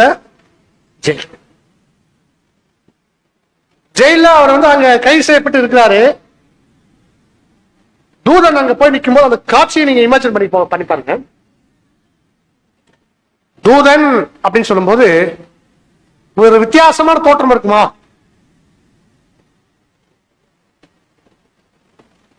தூதன் அப்படின்னா இந்த மாதிரி நான் சொல்றது, அதுக்கு பேர் என்ன, இறக்கை, சிறகு, அந்த மாதிரி எல்லாம் இருக்குமா? அப்படியே எல்லா பிக்சர்ல அது இருக்கு.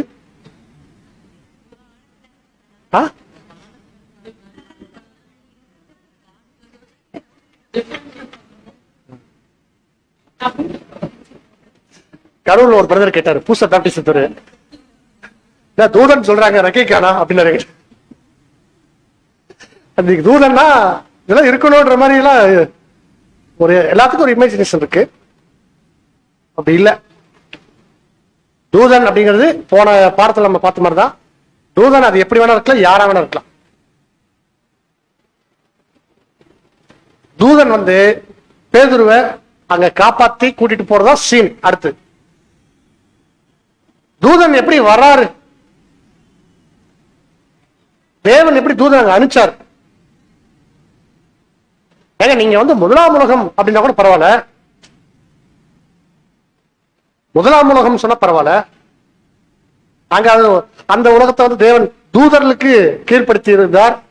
தூதர்கள் வந்து ரொம்ப சௌகரியமா இன்னைக்கு சுகி சொமாட்டோ சுத்திட்டு இருக்காங்க பாருங்க. அந்த மாதிரி அன்னைக்கு முதலாம் உலகத்துல தூதர்களா இருப்பாங்க. இந்த யுகத்தை வந்து தூதர்களுக்கு கீழ்ப்படுத்தலையே. ஒரே வரி தூதர்கள் வந்தாருன்னா நம்ம படிப்போம், படிக்க போறோம், அடுத்த வருஷம் படிக்க போறோம், படிக்க கூட இல்லை. ஆனா தூதன் அனுப்பிச்சான். நான் ஏன் இவ்வளவு சொல்லிட்டு இருக்கேன்னா, இந்த டைம்ல நீங்க தூதர்களை சந்திக்கிறதுக்கு ஒரு பெரிய வாய்ப்பு இருக்கு. எந்த டைம்ல? இந்த நினைவுகூறுதல் காலங்கள்ல நீங்க மிகுந்த உபத்திரத்தில் இருக்கும் பொழுது, தேவனை நோக்கி நீங்க ஜெபிக்கும் பொழுது, தேவன் ஒரு அருமையான ஒரு தூதனை கொண்டுதான் உங்களை விடுதலை செய்வார். அந்த தூதனை நீங்கள் சந்திக்கலாம். அப்படி நீங்க சந்திக்கும் போது பவுல் சொல்ற மாதிரி, அறியாமல் இவர் தூதனே தெரியாம நம்ம வந்து அவங்களுக்கு என்ன பண்ணிட கூடாது. ஆமா, நம்ம தூதர் தெரிஞ்சேதான் நம்ம பண்ணணும். சிலர் அறியாமல் தூதரை தெரியாம அவங்களுக்கு என்ன பண்ணி உபசரிச்சிருக்கிறாங்கன்னு வசனம் இருக்கு இல்லையா?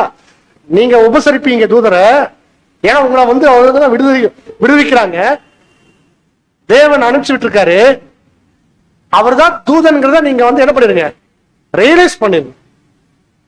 அப்படி ரியலைஸ் பண்றதுக்கு தூதன்னா ரெக்க வச்சுட்டு தான் வருவாரு அப்படின்னு நீங்க எதிர்பார்த்துறாதீங்க. வெள்ளையா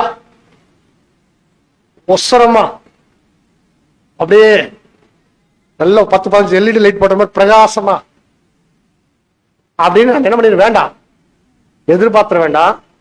அந்த தூதன் யாரா வேணா இருக்கலாம், எப்படி வேணாலும் இருக்கலாம்.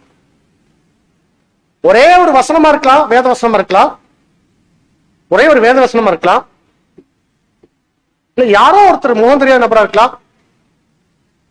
தேவன் நமக்கான தூதர்களை நம்ம கூடவே எப்பொழுதுமே வச்சிருக்கிறார். ஆனா அது நம்ம அவங்கள பார்க்கும்படியா நம்மளுடைய கண்கள் திறந்து வரும். ஆனா கொஞ்ச நேரம் ஆகும் அந்த ரியலைஸ் பண்றதுக்கு. ஏன்னா பேதருக்கு அந்த அர்த்தம் அப்படிதான் நடந்துச்சு. வசனம் வாசிக்கலாம் பாருங்க. அப்போஸ்தலர் 12ஆம் அதிகாரம் 6 முதல் 7 வசனம். ஏரோது அவனை வெளியே கொண்டு வரும்படி குறித்திருந்த நாளுக்கு முந்தின நாள் ராத்திரியிலே, நாளைக்கு அவருக்கு டெத் அப்படின்னு வச்சுக்கோங்க. இன்னைக்கு அதுக்கு முந்தின நாள், ஓகேங்களா? அது வரைக்கும் அவர் அங்கதான் ஜெயில இருக்கார். ரோமன் ஜெயில் அப்படிங்கிறது வந்து தப்பிக்கலாம் முடியாது. அது வெரி ஸ்ட்ராங். அப்படின்னா பில்டிங் இல்ல, ப்ரொடெக்ஷன். சிக்கனம்னா மரணம் தான். ரோமர்கள், அதாவது உலகத்திலேயே இருக்கக்கூடிய எத்தனையோ கவர்மெண்ட் இருந்திருக்கு, ஆனா ரோமன் கவர்மெண்ட் மாதிரி ஒரு தண்டிக்க கூடியவங்க வேற யாருமே. ரோமன் கவர்மெண்ட்ல அவங்க என்ன பண்ணுவாங்க அப்படின்னா, மோசமான தண்டனைகள், மரண தண்டனை அவங்ககிட்ட தான் இருந்துச்சு. ஆனா எந்த மரண தண்டனையும் அவங்க ஆட்களுக்கு கொடுக்க மாட்டாங்க, வெளிநாட்டுக்காரங்களுக்கு தான் கொடுப்பாங்க. ரோமர்களுடைய சட்டத்தில் இருக்கக்கூடிய எந்த தண்டனையும் அவங்களுக்கு கொடுக்க மாட்டாங்க, அவங்க சிட்டிசன் கொடுக்க மாட்டாங்க. இப்ப நம்ம தூக்குல போடுற ஒரு மரண தண்டனை நம்ம வழக்கத்தில் இருக்குது, இந்திய அரசியலமைப்பு சட்டத்தில் இருக்கு ஒரு குற்றவாளிக்கு. ஆனா அது இந்தியர்களுக்கு இல்லை அப்படின்னு தான் இருக்கு. இங்க அமெரிக்கன்ஸ் வர்றாங்களா, ஆப்பிரிக்கன்ஸ் வர்றாங்களா, பாகிஸ்தானு, ஸ்ரீலங்கா அப்படி வராங்களா, அவங்களுக்கு இருக்கு. அப்படின்னு அப்படி இருக்கும். நிறைய கொடுமையான தண்டனை இருக்கும், அது எதுவுமே ரோமர்கள் இருக்கு. இப்படித்தான். அதனால இது ரோமர் ஒருத்தர் அரெஸ்ட் பண்ணிட்டாங்க, ரோமன் கவர்மெண்ட் ஒருத்தர் அரெஸ்ட் பண்ணிட்டாங்கன்னா எல்லாரும் முடிவு பண்ணிக்குவாங்க, தப்பிச்சலாம் வர முடியாது, அவ்வளவுதான் அப்படின்னு அவங்களே அவங்க வீட்டுல இருக்கிறவங்களே என்ன பண்ணிடுவாங்க, அதுக்கான முயற்சி கூட எடுக்க மாட்டாங்க, விட்டுரும். உங்களுக்கு புரிஞ்சுக்கணும்னு நினைக்கிறேன். இல்ல நீங்க யோசனை பண்ணி பாருங்க, பரபாசெல்லாம் வந்து எப்படி தப்பிச்சா அப்படின்னா, அது தேவனுடைய திட்டம். அது திட்டம் அப்படித்தான். விடுதலையே ஆக முடியாத ஒருத்தரை இயேசு கிறிஸ்து போய் விடுதலைக்கிட்டான். அதான் பரபாசுடைய ஒரே பார்த்து நீங்க பின்னாடி சகோதரர் யாரும் எடுப்பாங்க உங்களுக்கு. பரபாசுடைய செய்தி அதுதான். பரபாஸ்க்கு வெளியே வந்து அப்பா காப்பாத்துறா சாமி நீ வந்து என்னைய அப்படின்ற மாதிரிதான் யாருக்கு இருந்திருக்குது, பரபாஸ்க்கு இருந்திருக்கு. கரெக்டுங்களா? எனக்கு தெரிஞ்சு ரோமன் கவர்மெண்ட்ல இருந்து உள்ள போயிட்டு தப்பிச்சதுல பரபாசு ஒரு ஆளு, அதுக்கப்புறம் பேதுருவெல்லாம் வேற யாரும் தப்பிக்கவே முடியாது. பவுல் வந்து அவருடைய பேச்சு ஞானத்துல தேவனுடைய இதுல அவரு தப்பிச்சு வர்றாரு. பவுல் ஒரு சிலர் இப்ப என்ன அப்படின்னா, இந்த டைம்ல கரெக்டா தூதன் வந்து, அப்பொழுது கர்த்தருடைய தூதன் அங்கே வந்து நின்றான் அப்படின்னா அந்த ஜெயிலுக்குள்ள கரெக்டா இவர் வந்து உள்ள இருக்கும்போது எல்லாமே கதவு, இரும்பு கதவு போட்டப்பட்டிருக்குது. அது 3 அடுக்கு பாதுகாப்பு, ஒவ்வொரு இடத்துக்கும் ஒவ்வொரு பில்டிங், அதுக்கு ஒரு கேட்டு, இரும்பு கதவு இருக்கு. அப்புறம் தான் மெயின் கேட் வெளியே உள்ள இருக்கிறாங்க. அங்க வந்து தூதன் நிக்கிறார். அவர் வந்தோடனே அந்த ரூம் ஃபுல் பிரகாசமாயிருச்சு. அந்த ஜெயில் என்ன இருக்காது, கரண்ட் இருக்காது, லைட் இருக்காது, வெளிச்சம் இருக்காது. அப்படியே இருக்கும்போது இவர் என்ன பண்றாருன்னா தூங்கிட்டு இருக்காரு. அப்புறம் என்னதான் பண்ண முடியும், தூங்கதான் முடியும். ஆனா தூக்கம் வருமா அப்படின்னா இவருக்கு வருது. அதான் அது வேற வேற சப்ஜெக்டே வேற, விடுங்க. இப்ப பேதுருகிட்ட போய் நின்ன உடனே அவர் தூதன் வந்து அந்த சங்கிலியெல்லாம் வந்து உடைச்சு கட்டாகுது. நெற்றெல்லாம் நடந்திருக்கு, கட்டாகுது. எழுந்து வா அப்படிங்கிறாரு. பேதுரு அதை கண்ணு விழிச்சு பாக்குறாரு. ஒரே ரூம் ஃபுல்லா ஒரு பிரகாசமா இருக்கு. தூதன் வந்தாச்சு, காப்பாத்துறாங்க. நீ எந்திரிச்சு ட்ரெஸ் பண்ணிக்க பாரு, ட்ரெஸ் போட்டுக்க அப்படின்னு என்ன அர்த்தம், அவர் ட்ரெஸ் இல்லாம நிர்வாணமா வச்சிருக்காங்கிறத நம்ம புரிஞ்சுக்கலாம். கரெக்டா? அப்போ எடுத்து ட்ரெஸ் போட்டுக்க, நீ ஷூ போட்டுக்க, செப்பல் போட்டுக்க, நம்ம இப்ப கிளம்ப போறோம், பின்னாடி வா அப்படின்னு சொல்லிட்டு அப்படியே நடக்க ஆரம்பிக்கிறாங்க. அப்படியே ஒவ்வொரு கதவும் ஓப்பன் ஆகும். வாசிக்கலாம் பாருங்க, தொடர்ந்து 8 வாசிங்க. 8ஆம் வசனம். தூதன் அவனை நோக்கி, உன் அறையை கட்டி உன் பாதரட்சைகளை தொடுத்துக்கொள் என்றான். அவன் அந்தபடியே செய்தான். தூதன் பின்னும் அவனை நோக்கி, உன் வஸ்திரத்தை போர்த்துக்கொண்டு என் பின்னே வா என்றான். அந்தபடியே அவன் புறப்பட்டு அவனுக்கு பின் சென்று, தூதனால் செய்யப்பட்டது மெய் என்று அறியாமல் தான் ஒரு தரிசனம் காண்கிறதாக நினைத்தான். எல்லாருக்குமே ஒரு கனவு மாதிரி தான் நடக்கும். இது ஒரு கனவு மாதிரி தான் இருக்கும். பேதுருக்கும் அப்படித்தான் இருந்துச்சு. நடக்கிறது நிஜமாலுமா இந்த கனவா, இது ஒரு தரிசனம் அப்படின்னா அவரு இது ஒரு கனவு வேண்டிட்டு இருக்குன்ற மாதிரி அவர் நினைச்சிருக்காரு. அந்த அவருக்கு ஒரு கான்சியஸே வர்றதுக்கு கொஞ்சம் லேட் ஆயிருக்கு. யாருக்குமே வந்து இருக்காது இல்லையா? நமக்கே பாருங்க, உடம்பு சரியில்லாம படுத்திருப்போம், கால் அடிபட்டு இருக்குன்னு வச்சுக்கோங்களேன்.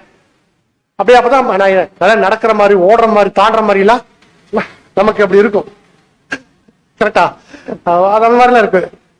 அதே மாதிரிதான் பேதுருக்கு என்னன்னா, நடக்காத ஒரு விஷயம் தேவனுங்க நம்ம கண்முன் நடத்திட்டு இருக்கார். அது ஒரு தரிசனம் மாதிரி அவருக்கு தெரியும். கடைசியில் அப்படியே எந்திரிச்சு போயிட்டு இருக்கார். நடக்க நடக்க அப்படியே வந்து அவங்க என்ன பண்றாங்கன்னா, 1ஆம் காவல் 2ஆம் காவலையும் கடந்து அப்படியே வெளியே வராங்க. மெயின் கேட்டு பெரிய அந்த மெயின் அந்த இரும்பு கதவு ஓப்பன் ஆகி இவங்களுக்காக அதுவா தானே ஓப்பன் ஆகுதான். ஓப்பன் ஆயிட்டு அப்படியே என்ன பண்றாங்க, அப்படியே தெருவில் அப்படி நடந்து போயிட்டு இருக்காங்க. எல்லாரும் அப்படி நடந்து போறாங்க. அப்படி தெருவில் நடந்து போறாங்கன்னா எல்லாரும் பார்த்திருக்கலாம்னா இவர் அப்படியே இவராட்டுக்கு போயிட்டு இருக்க. மற்றவங்க எல்லாம் எப்படி இருக்காங்க, அவங்க எல்லாம் வந்து பிரம்ம பிடிச்ச மாதிரி இருப்பாங்க. அந்த அப்படியே ஃப்ரீஸ் ஆன மாதிரி அந்த போலீஸ் உள்ள அந்த செக்யூரிட்டிஸ் எல்லாம் எப்படி இருந்திருப்பாங்கன்னா, அப்படியே என்ன நடக்குது தெரியாத அளவுக்கு அப்படியே பிரமிப்பா அப்படியே இருப்பாங்க. இவர் அழகா இருந்துச்சு, வெளியே நடந்து அப்படியே போயிட்டு இருக்காரு. ரோட்ல நடந்து போயிட்டு இருக்காரு.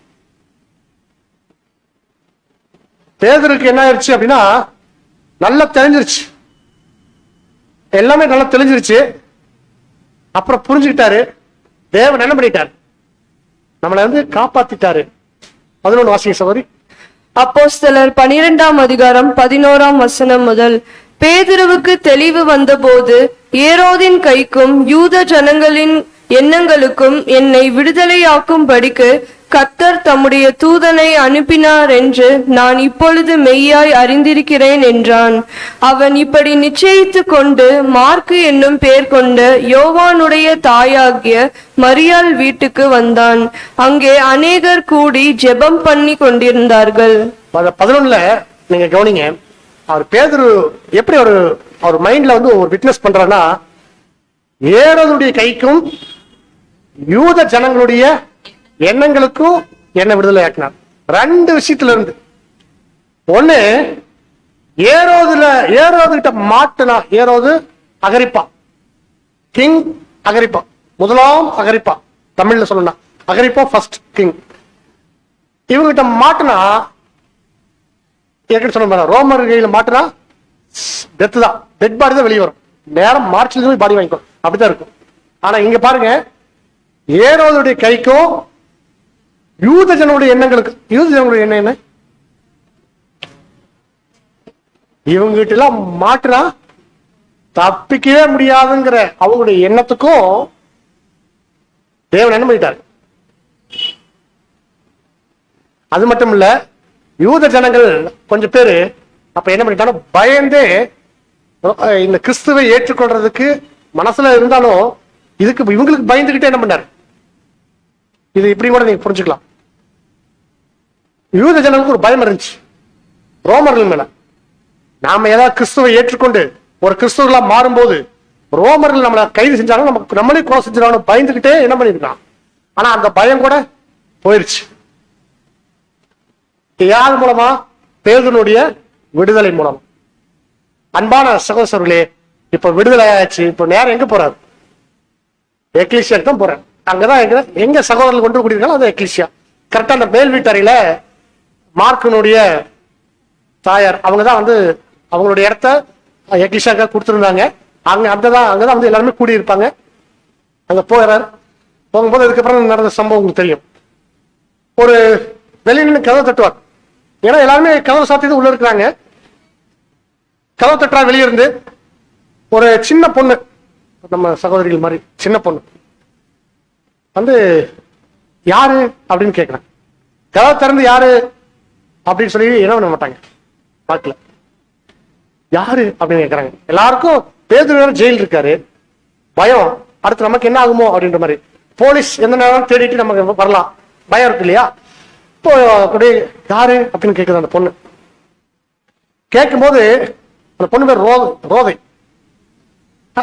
சின்ன பொண்ணு.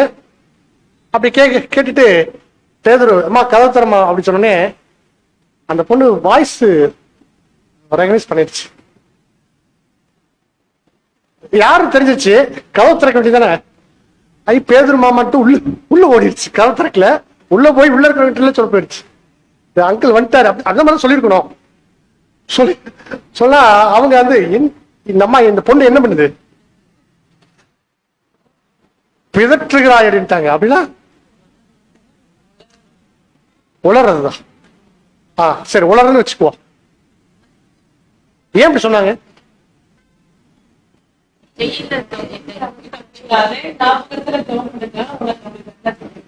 சரி, இல்ல இப்ப அவங்க வந்து என்ன, ஒரு எக்லிஷா இருக்கிற ஒரு சின்ன பொண்ணு வச்சுக்கோங்களேன். சின்ன பொண்ணுன்னா ரொம்ப சண்டே கிளாஸ்ல இல்ல, யூத் கிளாஸ் வச்சுக்கோங்க. அவங்க எழுதுற வாய்ஸ் அவங்களுக்கு தெரியாதா இந்த பொண்ணுக்கு? ரொம்ப பாசமா இருந்திருக்கும் இல்லையா? நல்லா சவுண்டு பார்த்துருச்சு. கதவை திறந்து பார்க்கல, கதவை திறந்து பார்த்தா கன்ஃபார்ம் பண்ண முடியும். ஓகேங்களா? ஆனா யார் வந்திருக்காங்க அப்படின்னு சொல்லுது, பேதுருவின் சத்தத்தை அறிந்து சந்தோஷத்தினால் கதவை திறக்கல, உள்ள ஓடி பேதுரு வந்திருக்காரு அப்படிங்கிறது எல்லாத்துக்கும் வந்து நிக்கிறாரு அப்படின்னு எல்லாரும் சொல்றாங்க. சொல்லும் போது யாருமே நம்பல. அதனாலதான் நீ ஏதோ உளறிட்டு இருக்கமான்.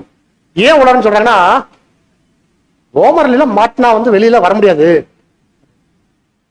அந்த பொண்ணுக்கு என்ன இருந்திருக்குன்னா, சின்ன பொண்ணுதான், ஒரு விசுவாசம். நம்மள ஜெபம் பண்ணிருக்கோம்ல, நம்ம எக்லிஷாவா இல்ல ஒண்ணு சேர்ந்து பேதுருக்காத்தான் ஜெபம் பண்ணோம். இப்பதான் ஜெபம் பண்ணோம். நாம ஜெபம் பண்ணா தேவன் கேட்பாரு, கேட்டுட்டாரு, விடுதலை ஆயிட்டாருன்னு அந்த பொண்ணுக்கு விசுவாசம் வந்துடுச்சு. இப்ப நம்ம வந்து அந்த ஊக்கத்தோட ஜெபிக்கிறதுனா என்னன்னு அப்படி ஒரு கேள்வி கேட்டோம் பாத்தீங்களா? இது நடக்கும், தேவன் செய்வாரு அப்படின்றதோட நம்ம வந்து ஜெபம் பண்ணணும். அதுதான் ஊக்கமான ஜெபம். கரெக்டுங்களா? அது அந்த சின்ன பொண்ணுக்கு இருந்துச்சு. அப்புறம் இவங்க எல்லாருமே வந்து அந்த பொண்ணு உறுதியா சொல்லுது, பேதுரு வந்துட்டாருங்க அப்படின்னு உறுதியா சொல்லுது. அப்புறம் வந்து கவுத்து இருக்கிறாங்க. இது வாசிங்க சார், ரொம்ப நல்லா இருக்கும். அப்போஸ்தலர் 12 முதல். பேதுரு வாசற்கதவை தட்டின போது ரோதை என்னும் பெயர் கொண்ட ஒரு பெண் ஒற்று கேட்க வந்தாள். அவள் பேதுருவின் சத்தத்தை அறிந்து சந்தோஷத்தினால் கதவை திறவாமல் உள்ளேயோடி பேதுரு வாசலுக்கு முன்னே நிற்கிறார் என்று அறிவித்தாள். அவர்கள், நீ பிதற்றுகிறாய் என்றார்கள். அவளோ அவர்தான் என்று உறுதியாய் சாதித்தாள். அப்பொழுது அவர்கள் அவருடைய தூதனாய் இருக்கலாம் என்றார்கள். பேதுரு பின்னும் தட்டி கொண்டிருந்தான்.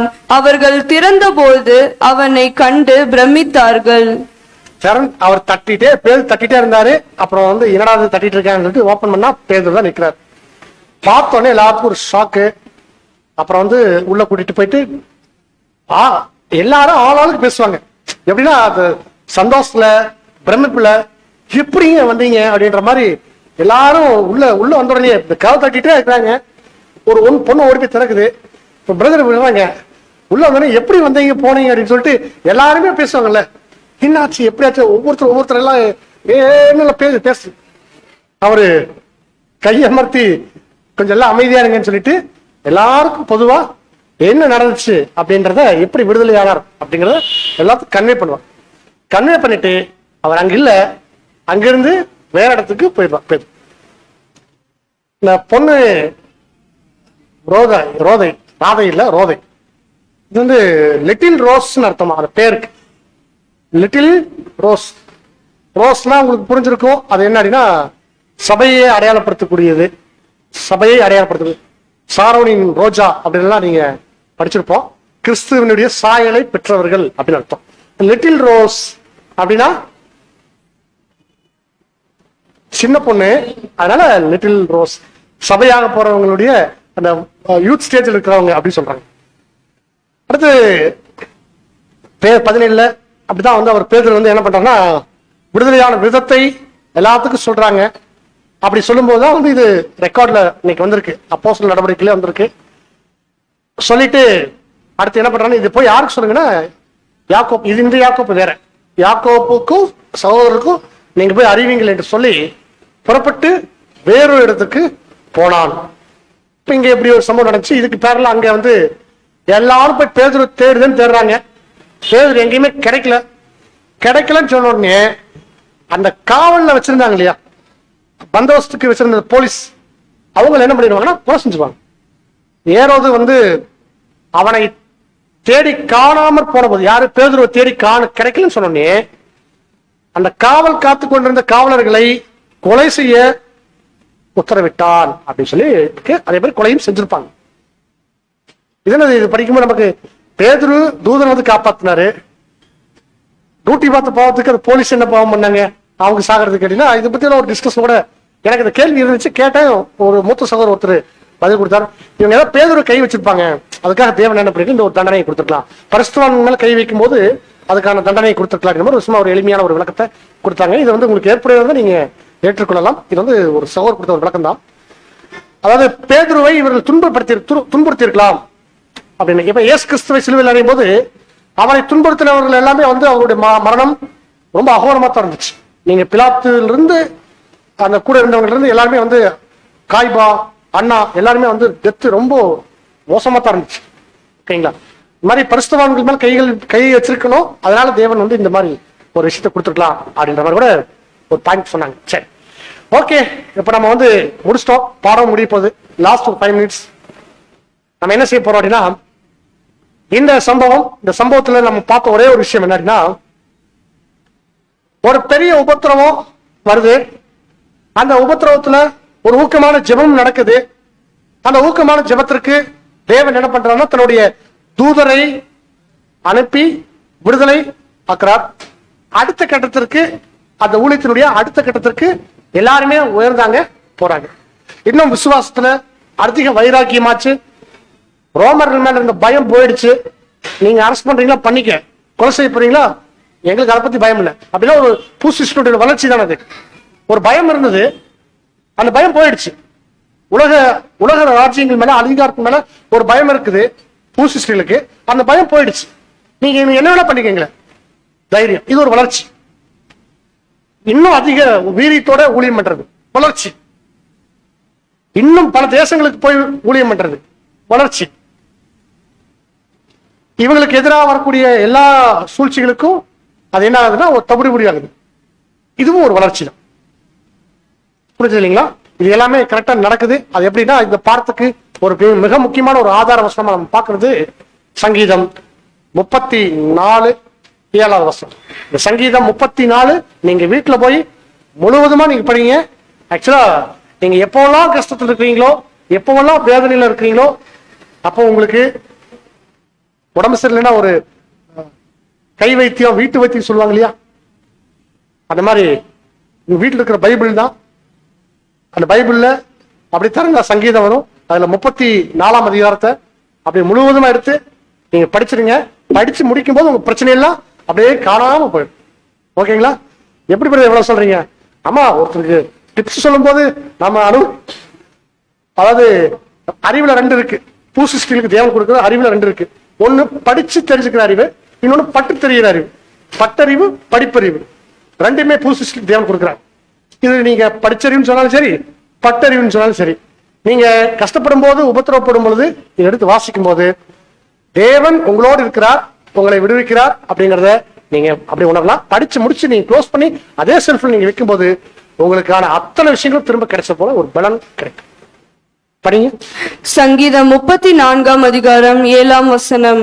கர்த்தருடைய தூதன் அவருக்கு பயந்தவர்களை சூழ பாளையம் இறங்கி அவர்களை விடுவிக்கிறார். அவருக்கு பயந்தவர்களுக்கு வந்து எப்படி விடுதலைக்கிறார்னா, இதுல வெரி சாரி வசனம் இதுல வராது. நீங்க அதே சாப்டர்ல 17, 18, 19 வாசி. 17ஆம் அதிகாரம். நீதிமான்கள் கூப்பிடும் போது கர்த்தர் கேட்டு அவர்களுடைய எல்லா உபத்திரவங்களுக்கும் நீங்களாக்கி விடுகிறார். இதனால நிறுத்தி நல்லா வாசிருங்க. நீதிமான்கள் என்ன பண்றாங்க? ஒரு கஷ்டத்துல, ஒரு உபத்திரவத்துல தேவனை நோக்கி கூப்பிடுறாங்க. பைபிள் கையில் இருந்தா நீங்க பைபிள் கூட ஓபன் பண்ணி நீங்க பாத்துக்கலாம். சரிங்களா? ஒரு கண்ணில் பாத்துட்டீங்கன்னா அதுக்கு நீங்க ரிசீவ் பண்ணலாம். ஓகே, வாசிங்க. முதல்ல வாசிங்க. நீதிமான்கள் கூப்பிடும் போது கர்த்தர் கேட்டு அவர்களுடைய எல்லா உபத்திரவங்களுக்கும் நீங்களாக்கி விடுகிறார். 18ஆம் வசனம். நொறுங்குண்ட இருதயம் உள்ளவர்களுக்கு கர்த்தர் சமீபமாய் இருந்து நறுங்குண்ட ஆவியுள்ளவர்களை ரட்சிக்கிறார். நீதிமானுக்கு வரும் துன்பங்கள் அநேகமாயிருக்கும், கர்த்தர் அவைகள் எல்லாவற்றிலும் நின்று அவனை விடுவிப்பார். நீதிமானுக்கு வரக்கூடிய துன்பங்கள் எப்படி இருக்குமா? அநேகமா இருக்கும். ஆனா என்ன பண்றாங்க? தேவன் எல்லாவற்றையும் எல்லாத்திலிருந்து என்ன பண்றாருன்னா விடுவிக்கிறார். யார் நீதிமான்? அது நீதிமானுக்கு தான் இருக்கு, எனக்குலாம் அப்ளை ஆகாது அப்படின்னு நீங்க சொல்றீங்களா? சொல்ல தப்பு இல்ல. ஆனா தேவன் நம்மளை எல்லாத்தையும் எப்படி பாக்குறாரு? நீதிமான் தான் பாக்குறாரு. நம்ம எப்போ தேவனோடு ஒரு உடன்படிக்கை செஞ்சோமோ அப்போ நம்ம எல்லாரும் என்ன ஆயிட்டோம்? நீதிமானோ. இப்ப நீதிமான் செய்யற எல்லா ஜெபத்தையும் தேவன் பதில் கொடுக்கிறார். அது இந்த வசனத்துல வாசிச்சது போலதான். நமக்கு வர்ற உபத்திரங்கள் அநேகமா இருக்கும். ஆனா எல்லாத்துல இருந்து தேவன் என்ன பண்ணுவார்? தேவன் என்னை கைவிட்டுட்டார், தேவன் என்னை நின்று வேடிக்கை பார்க்கிறார், அப்படிலாம் ஒண்ணும் இல்லை. சரி, ஒருவேளை உங்க வாழ்க்கையில இப்ப நீங்க பட்டுக்கூடிய ஒரு உபத்திரவங்கள்ல நீங்க நினைச்சு பாருங்க. இந்த உபத்திரவத்தை இந்த கேட்ட இந்த வேத வசனத்தினுடைய அடிப்படையில இனிமேல் அணுகி பாருங்க. உபத்திரவம் காணாம போகும். இந்த நினைவு ஊறுதல் காலகட்டங்களில் வரக்கூடிய உபத்திரவங்கள் அப்படிப்பட்ட உபத்திரவங்கள் தான். என்ன செய்யறது, என்ன பண்றதுன்னே தெரியாத அளவுக்கு இருக்கும். உங்களுடைய எல்லா பாரத்தையும் எல்லா கவலைகளையும் தூக்கி நீங்க அவர் கையில கொடுத்துட்டு, அந்த ஜபத்துல எல்லாம் தூக்கி கையில கொடுத்துட்டு நீங்க ஃப்ரீயா அடுத்தது நீங்க பார்த்து போட்டு என்ன நடந்தாலும். பேதுருக்கு சாவு தலைக்கு மேல இருக்கு. நாளைக்கு சாக போறாரு. இன்னைக்கு நிம்மதியா படுத்து தூங்கிட்டு இருக்காரு. எப்படி தூக்கம் வந்துச்சு அப்படின்னா, அவருக்கு எந்த கவலையும் இல்லை. அவர் ஜபத்துல எல்லாத்தையும் ஸ்தோத்திரத்தோட நன்றியோட விண்ணப்பத்தை என்ன பண்ணிட்டாருன்னா தேவன் கையில ஒப்பு கொடுத்துட்டு அவர் ஃப்ரீயா இருக்கார். இப்ப என்ன பண்றாரு? தூதனை அனுப்புறார். நினைவூறுதல் நாட்கள்ல உபத்திரம் வரும்பொழுது நீங்க கவலைப்படாதீங்க, கலங்காதீங்க. எல்லாத்தையும் தேவ சமூகத்துல நீங்க ஒப்பு கொடுத்துட்டு தேவன் உங்களை விடுதலையாக்குவார். எப்படி இந்த பிரச்சனையிலிருந்து நம்மளை வெளியே கொண்டு வர போறாங்க மட்டும் நீங்க ஒரு எக்ஸைட்மெண்டோட காத்துட்டுருங்க. அதாவது தூதனுக்காக நீங்கள் எதிர்கொண்டு அப்படியே பார்த்துட்டுருங்க. தேவன் இந்த பிரச்சனையில இருந்து என்னை எப்படி விடுவிக்க போறான்னு தெரியும், அது எப்படி பண்ண போறார் அப்படிங்கிற ஒரு எக்ஸைட்மெண்டோட சந்தோஷத்தோட நீங்க என்ன பண்ணுங்கன்னா காத்துட்டு. ஓகேங்களா? 1 hour முடிஞ்சிருச்சு, நம்ம பிரசன்டேஷன் முடிக்கல. கடைசியா ஒரே ஒரு பாகம் ரீபிரின்ஸ்ல நம்ம படிக்க வேண்டிய மிக முக்கியமான விஷயம் ஒன்று இருக்கு. 31:78 பேரா 1. மற்ற கால பகுதிகளை காட்டிலும் ஒரு குறிப்பிட்ட காலப்பகுதியில் பாவத்திற்குள் விழுவதற்கு அதிகமான வாய்ப்புள்ளது என்பது வினோதமாய் தோன்றினாலும், என்ன சொல்றாங்கன்னா, மற்ற காலப்பகுதிகளை காட்டிலும் வருஷம் 365 நாள் மற்ற நாள்ல நாம வந்து சில பாவத்துல சிக்கிறோம் இல்லையா, அதை காட்டிலும் மிகப்பெரிய பாவத்திலையும் கன்னிகள்லையும் சாத்தானுடைய கன்னிகளும் சிக்கிறதுக்கு இந்த காலப்பகுதி ரொம்ப ரெடியா இருக்கு. ஏன்னா சாத்தான் யாரை விழுங்கலாமோ என்று காத்துட்டு இருக்கிறார் இல்லையா. அப்போ சிக்கிறதுக்கு நம்ம சிக்க வைக்கிறதுக்கு கத்துக்காங்க. இதெல்லாம் கேள்விப்படும் போது நமக்கே சில விஷயங்கள் எப்படி இருக்கு, என்னவா இருக்கா, வினோதமா தோன்றுது. நமக்கு எப்படி இருக்கு, வினோதமா தோன்றுது. அப்புறம் நாம் பல வருடங்களாக கவனித்து வந்ததும் மற்றும் மற்றவர்களுடைய கவனத்திற்கு கொண்டு வந்ததும் என்னவெனில், நாம அனுபவிச்சதும் மற்றவங்களுக்கு சொல்லிட்டு இருக்கிறது என்ன அப்படின்னா ஒன்னே ஒண்ணுதான். எது? ஒவ்வொரு வசந்த அல்லது இளவேநீர் காலத்தின் போதான பஸ்கா காலங்களிலும், அதாவது இந்த காலத்தை ஏன் சொல்றாங்கன்னா, அதான் நான் ஏற்கனவே சொன்ன போல பிப்ரவரி மார்ச் ஏப்ரல், பிப்ரவரி மார்ச் ஏப்ரல், இந்த மூணு மாசம் இருக்கு இல்லையா, இதுதான் வந்து அந்த டைம் சொல்றோம். இது கரெக்டா உங்களுக்கு குளிர்காலம் முடிஞ்சு ஒரு கோடை காலம் ஆரம்பிக்கக்கூடிய காலகட்டம். சரிங்களா? அதுக்கு என்ன சொல்றாங்க, வசந்த இளவேநீர் காலமா, வசந்த காலம் சொல்லலாம், இளவேநீர் காலம் சொல்லலாம். தமிழ்ல மொழிபெயர்த்திருக்கிற விஷயம் படிங்க. குறிப்பிடத்தக்கதான வீரியத்துடன் சோதனைகள் கடந்து வருகின்றது என்பதே ஆகும். வருடா வருடம் இந்த ஒரு காலப்பகுதியில் அநேகர் அல்லது அனைவருமே இடறி விழுவதற்கு விசேஷித்த வாய்ப்புள்ளதை நாம் கவனிக்கின்றோம்.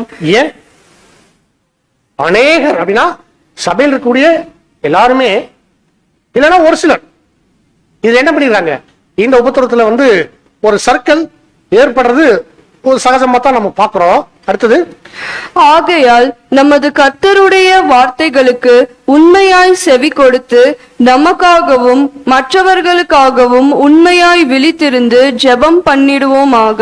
நமக்காக ஜெபம் பண்ணணும். மற்றவங்களுக்கு அங்க பேதுருக்காக எக்லேசியாவே சேர்ந்து ஜெபம் பண்ணாங்க இல்லையா. அப்போ இந்த காலகட்டங்கள்ல நாம வீட்டுல தனிப்பட்ட முறையில் ஜெபம் பண்ணாலும் நம்முடைய ஜெபம் எதை நோக்கி இருக்கணும் அப்படின்னா, இந்த காலகட்டங்கள்ல சபையார் எல்லாரும் தேவனை, கிறிஸ்துவை, இந்த உண்மையான சத்தியத்தை ஏற்றுக்கொண்ட புது சிருஷ்டிகள் எங்கெல்லாம் இருக்காங்களோ உலகம் முழுக்க இருக்காங்க. எல்லாருமே ஒரு உபத்திரத்தை சந்திப்பாங்க. இந்த காலகட்டங்கள்ல தேவனே எல்லாரும் கூட நீங்க இருங்க, அந்த உபத்திரத்தை அவங்க எதிர்கொள்றதுக்கு ஒரு நல்ல பலனை கொடுங்க, நம்ம ஜெபம் பண்ணணும். இந்த வார்த்தை கண்டிப்பாக சொல்லணும். ஒண்ணு, நமக்காக மாத்திரமல்ல எல்லாருக்காகவும் ஜெபம் பண்ணணும். எப்படி இவங்க வந்து பேதற்காக ஜெபம் பண்ணாங்க, ஊக்கமான ஜெபமா இருக்குன்னா அது தேவன் செய்வார் அப்படிங்கிற அந்த விசுவாசத்தோட ஜெபிக்கிறதுக்கு பேர் தான் ஊக்கமான ஜெபம் சொல்லி அர்த்தம். அப்படி ஊக்கமா ஜெபம் பண்ணும் போது அங்க பதில் கிடைச்சிச்சு, இம்மீடியட்டா கிடைச்சிச்சு இல்லையா. அதை நாமளும் இங்க என்ன பண்ணலாம், அதை ஃபீல் பண்ணலாம். கம்ப்ளீட் பண்ணுங்க, வாசி முடிச்சிருங்க. மற்றும் ஒவ்வொருவனும் தன் சகோதரனுக்கு முன் இடரலின் கற்களை போட்டுவிடாதபடிக்கும் எச்சரிக்கையா இருப்பானாக. இது ரொம்ப முக்கியம். எப்படி அப்படின்னா, நீங்க நல்லா கவனிச்சு பாருங்க, இந்த டைம்ல எல்லாருக்குமே பிரச்சனை வரப்போகுது, எல்லாருக்குமே பிரச்சனையில சிக்கிடுவாங்க, எல்லாருமே ஒரு உபத்திரத்துல இருப்பாங்கன்னு சொல்லும்போது எல்லாருமே வந்து ஒரு டெஸ்டிங் பீரியட் இல்லையா. அப்போ நாம என்ன பண்ணணும், மற்ற சகோதரர்களை போட்டு பார்த்துக்கூடாது. அவங்கள பத்தி தவறான விஷயங்களோ அவதூறு பரப்புறதோ அவங்களை குறிச்சு தப்பா பேசுறதோ எதுவும் பண்ண. ஏன்னா இந்த டைம்ல சாத்தான் ரொம்ப பூந்து விளையாடுற காலகட்டம்.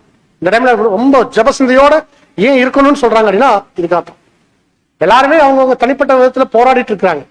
அந்த பாவத்துல இருந்து அவங்க விடுதலை ஆகிறதுக்கு கொஞ்சம் அவங்கள என்ன சொல்றதுங்க, அவங்களோட சுயரட்சிப்பு நிறைவேற பாடுபட்டு இருக்காங்க ஒவ்வொருத்தரும். அப்ப நம்ம என்ன பண்ணிருக்கூடாதுன்னா, மற்றவங்களுக்கு முன்பாக அந்த வசனம் இருக்கு இல்லையா, ரோமர் 14 அது 12-13 நீங்க வாசிக்கணும். ரோமர் 14ஆம் அதிகாரம் 12 மற்றும் 12 வசனம் முதல். ஆதலால் நம்மில் ஒவ்வொருவனும் தன்னை குறித்து தேவனுக்கு கணக்கு ஒப்புவிப்பான். நாம யாருக்கு கணக்கு கொடுக்கணுமா, தேவனுக்கு கணக்கு கொடுக்கணுமா? அதாவது நம்ம ஏற்கனவே சொன்னது உண்டு. இந்த காரியத்தை புரிஞ்சுக்கிறதுக்காக சொல்றேன். ஒருத்தர் உடம்பு சரியில்லாம இருக்கும்போது அவங்களை அடிப்பாங்களா?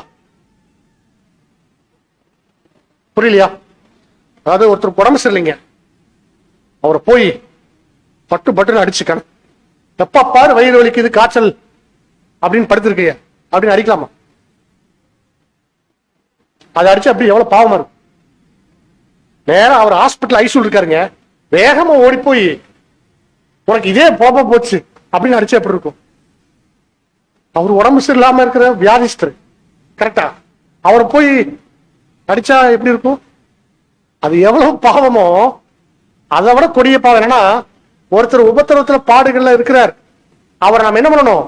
அவரை காத்து அவருக்காக ஜெபம் பண்ணி அவர் ரெக்கவர் ஆக அவரை நம்ம கை தூக்கி விடணும், பார்த்து புரிக்கணும் இல்லையா? அதை விட்டுட்டு அவங்களுக்காக நம்ம ஜெபம் பண்ணாம அவங்கள தூக்கி விடாம அவங்களே பிரச்சனையில் இருக்காங்க. பிரச்சனை சாத்தானுடைய வஞ்சனை, அப்புறம் அந்த ஒரு வீழ்ச்சி, ஒரு அபூர்ண நிலை எல்லாமே பார்க்கிறோம். அப்படி இருக்கிறவங்களை நம்ம மேலும் உபத்திரவங்களை மேலும் உபத்திரப்படுத்துறது போல வார்த்தைகளாலும் சரி செய்கைகளாலும் சரி அவங்கள ஒருபோதும் என்ன பண்ணக்கூடாது, காயப்படுத்தக்கூடாது. அப்படி தேவனுக்கு நம்ம கணக்கு கொடுக்கணும்னு சொல்லிதான் இந்த வார்த்தையை சொல்றாரு. அதனால் நம்மில் ஒவ்வொருத்தரும், நான் மட்டும் இல்ல, நீங்க மட்டும் இல்ல, எல்லாருமே தேவனுக்கு கணக்கு கொடுக்கணுமா? அது பர்சனல் அக்கௌண்ட் தனித்தனியா கொடுக்கணும். எதுக்காக அப்படின்னா, கணக்கு கொடுக்கறது இருக்குது இல்லையா? இப்படி இருக்க நாம் இனிமேல் ஒருவரை ஒருவர் குற்றவாளிகள் என்று ஒருவனும் தன் சகோதரனுக்கு முன்பாக தடுக்கலையும் இடரலையும் ஓடல் ஆகாது என்று தீர்மானித்துக் கொள்ளுங்கள். அப்படின்னா உறுதிமொழி எடுத்துக்கங்க, மனசுல ஒரு சொல்லி பார்த்துக்குங்க. நான் ஒரு 2-3 நிமிஷம் கூட அமைதியா நிக்கிறேன்.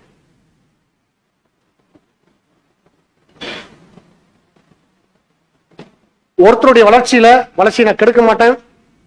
இன்னொருத்தருடைய அவர் தன்னுடைய சுயேட்சைக்கு போராடிட்டு இருக்கிறார், அந்த சகோதரருக்கு முன்னாடி நான் இடரின் கல்ல போட மாட்டேன், அவர் குறித்து தீமையான எண்ணம் கொள்ள மாட்டேன், தீமையான விஷயங்களை பேசும் அப்படிங்கறத நீங்க தீர்மானிச்சு கொள்ளுங்க.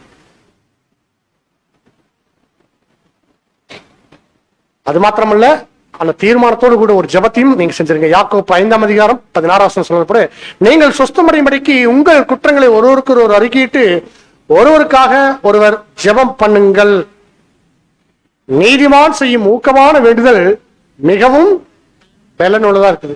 அன்பான சகோதர சகோதரிகளே, இந்த பாடத்தின் வாயிலாக நாம எப்படி இந்த நினைவுகளுக்கு ஆயத்தமாகணும் அப்படின்னா, அந்த கர்த்தருடைய பந்தியில நம்ம ஆயத்தமாகிறதுக்கு நாம அந்த புளிப்பு அப்படிங்கிற விஷயத்தை நீக்கிறது, அந்த ப்ராசஸ் தான் நம்ம பண்றோம். இந்த நினைவுறுதல் காலங்கள்ல புளிப்பை நம்ம நீக்கணும்னா எப்படி புளிப்பு நீக்கிறது? பவுல் சொல்ற மாதிரி துர்க்குணம், பொல்லாப்பு அப்படிங்கிற புளிப்போட அல்ல, துப்புரவு உண்மை அப்படிங்கிற புளிப்பில்லாத அப்பத்தோட பண்டிகையை ஆசைக்க. அன்பான சகோதர சகோதரர்களே, உபத்திரவங்கள் வரும் பொழுது நீங்கள் கலங்கி விடாதீங்க. தேவன் நம்மோடு இருக்கிறார். சங்கீதம் 34 மறந்துடாதீங்க, அதான் ரெமெடி. தேவன் நம்மோடு இருக்கார், ஒரு தூதரை கொண்டு நம்மளை விடுவிப்பார் அப்படிங்கிற ஒரு விசுவாசத்தோடு கூடிய ஜபம் நம்மளை என்ன ஆகும், நிச்சயமா காப்பாற்றும். அதுல எந்த மாற்றம் இல்லை. இந்த காலகட்டங்களுடைய உபத்திரங்களை கண்டு நம்ம என்ன பண்ணிட வேண்டாம்னா, பயந்து நம்ம பின்வாங்கி போகாதபடிக்கு தேவன் நம்ம அனைவரையும் ஸ்திரப்படுத்தி திடப்படுத்தி நிலைநிறுத்துவாராக. பொறுமையோடு கேட்டவங்க அனைவரையும் தேவன் தாமே ஆசீர்வதித்து நிலைநிறுத்துவார். அது மாத்திரமல்ல, இந்த ஒரு வாய்ப்பை கொடுத்த பிதாவாகிய தேவனுக்கும் தலையாகிய கிறிஸ்துவுக்கும் சபையாகிய சரீர அங்கங்கள் உங்கள் அனைவருக்கும் நன்றி கூடி விடைபெறுகிறேன். தேவநாமம் கிறிஸ்து மூலம் மகிமைப்படுவதாக. ஆமென்.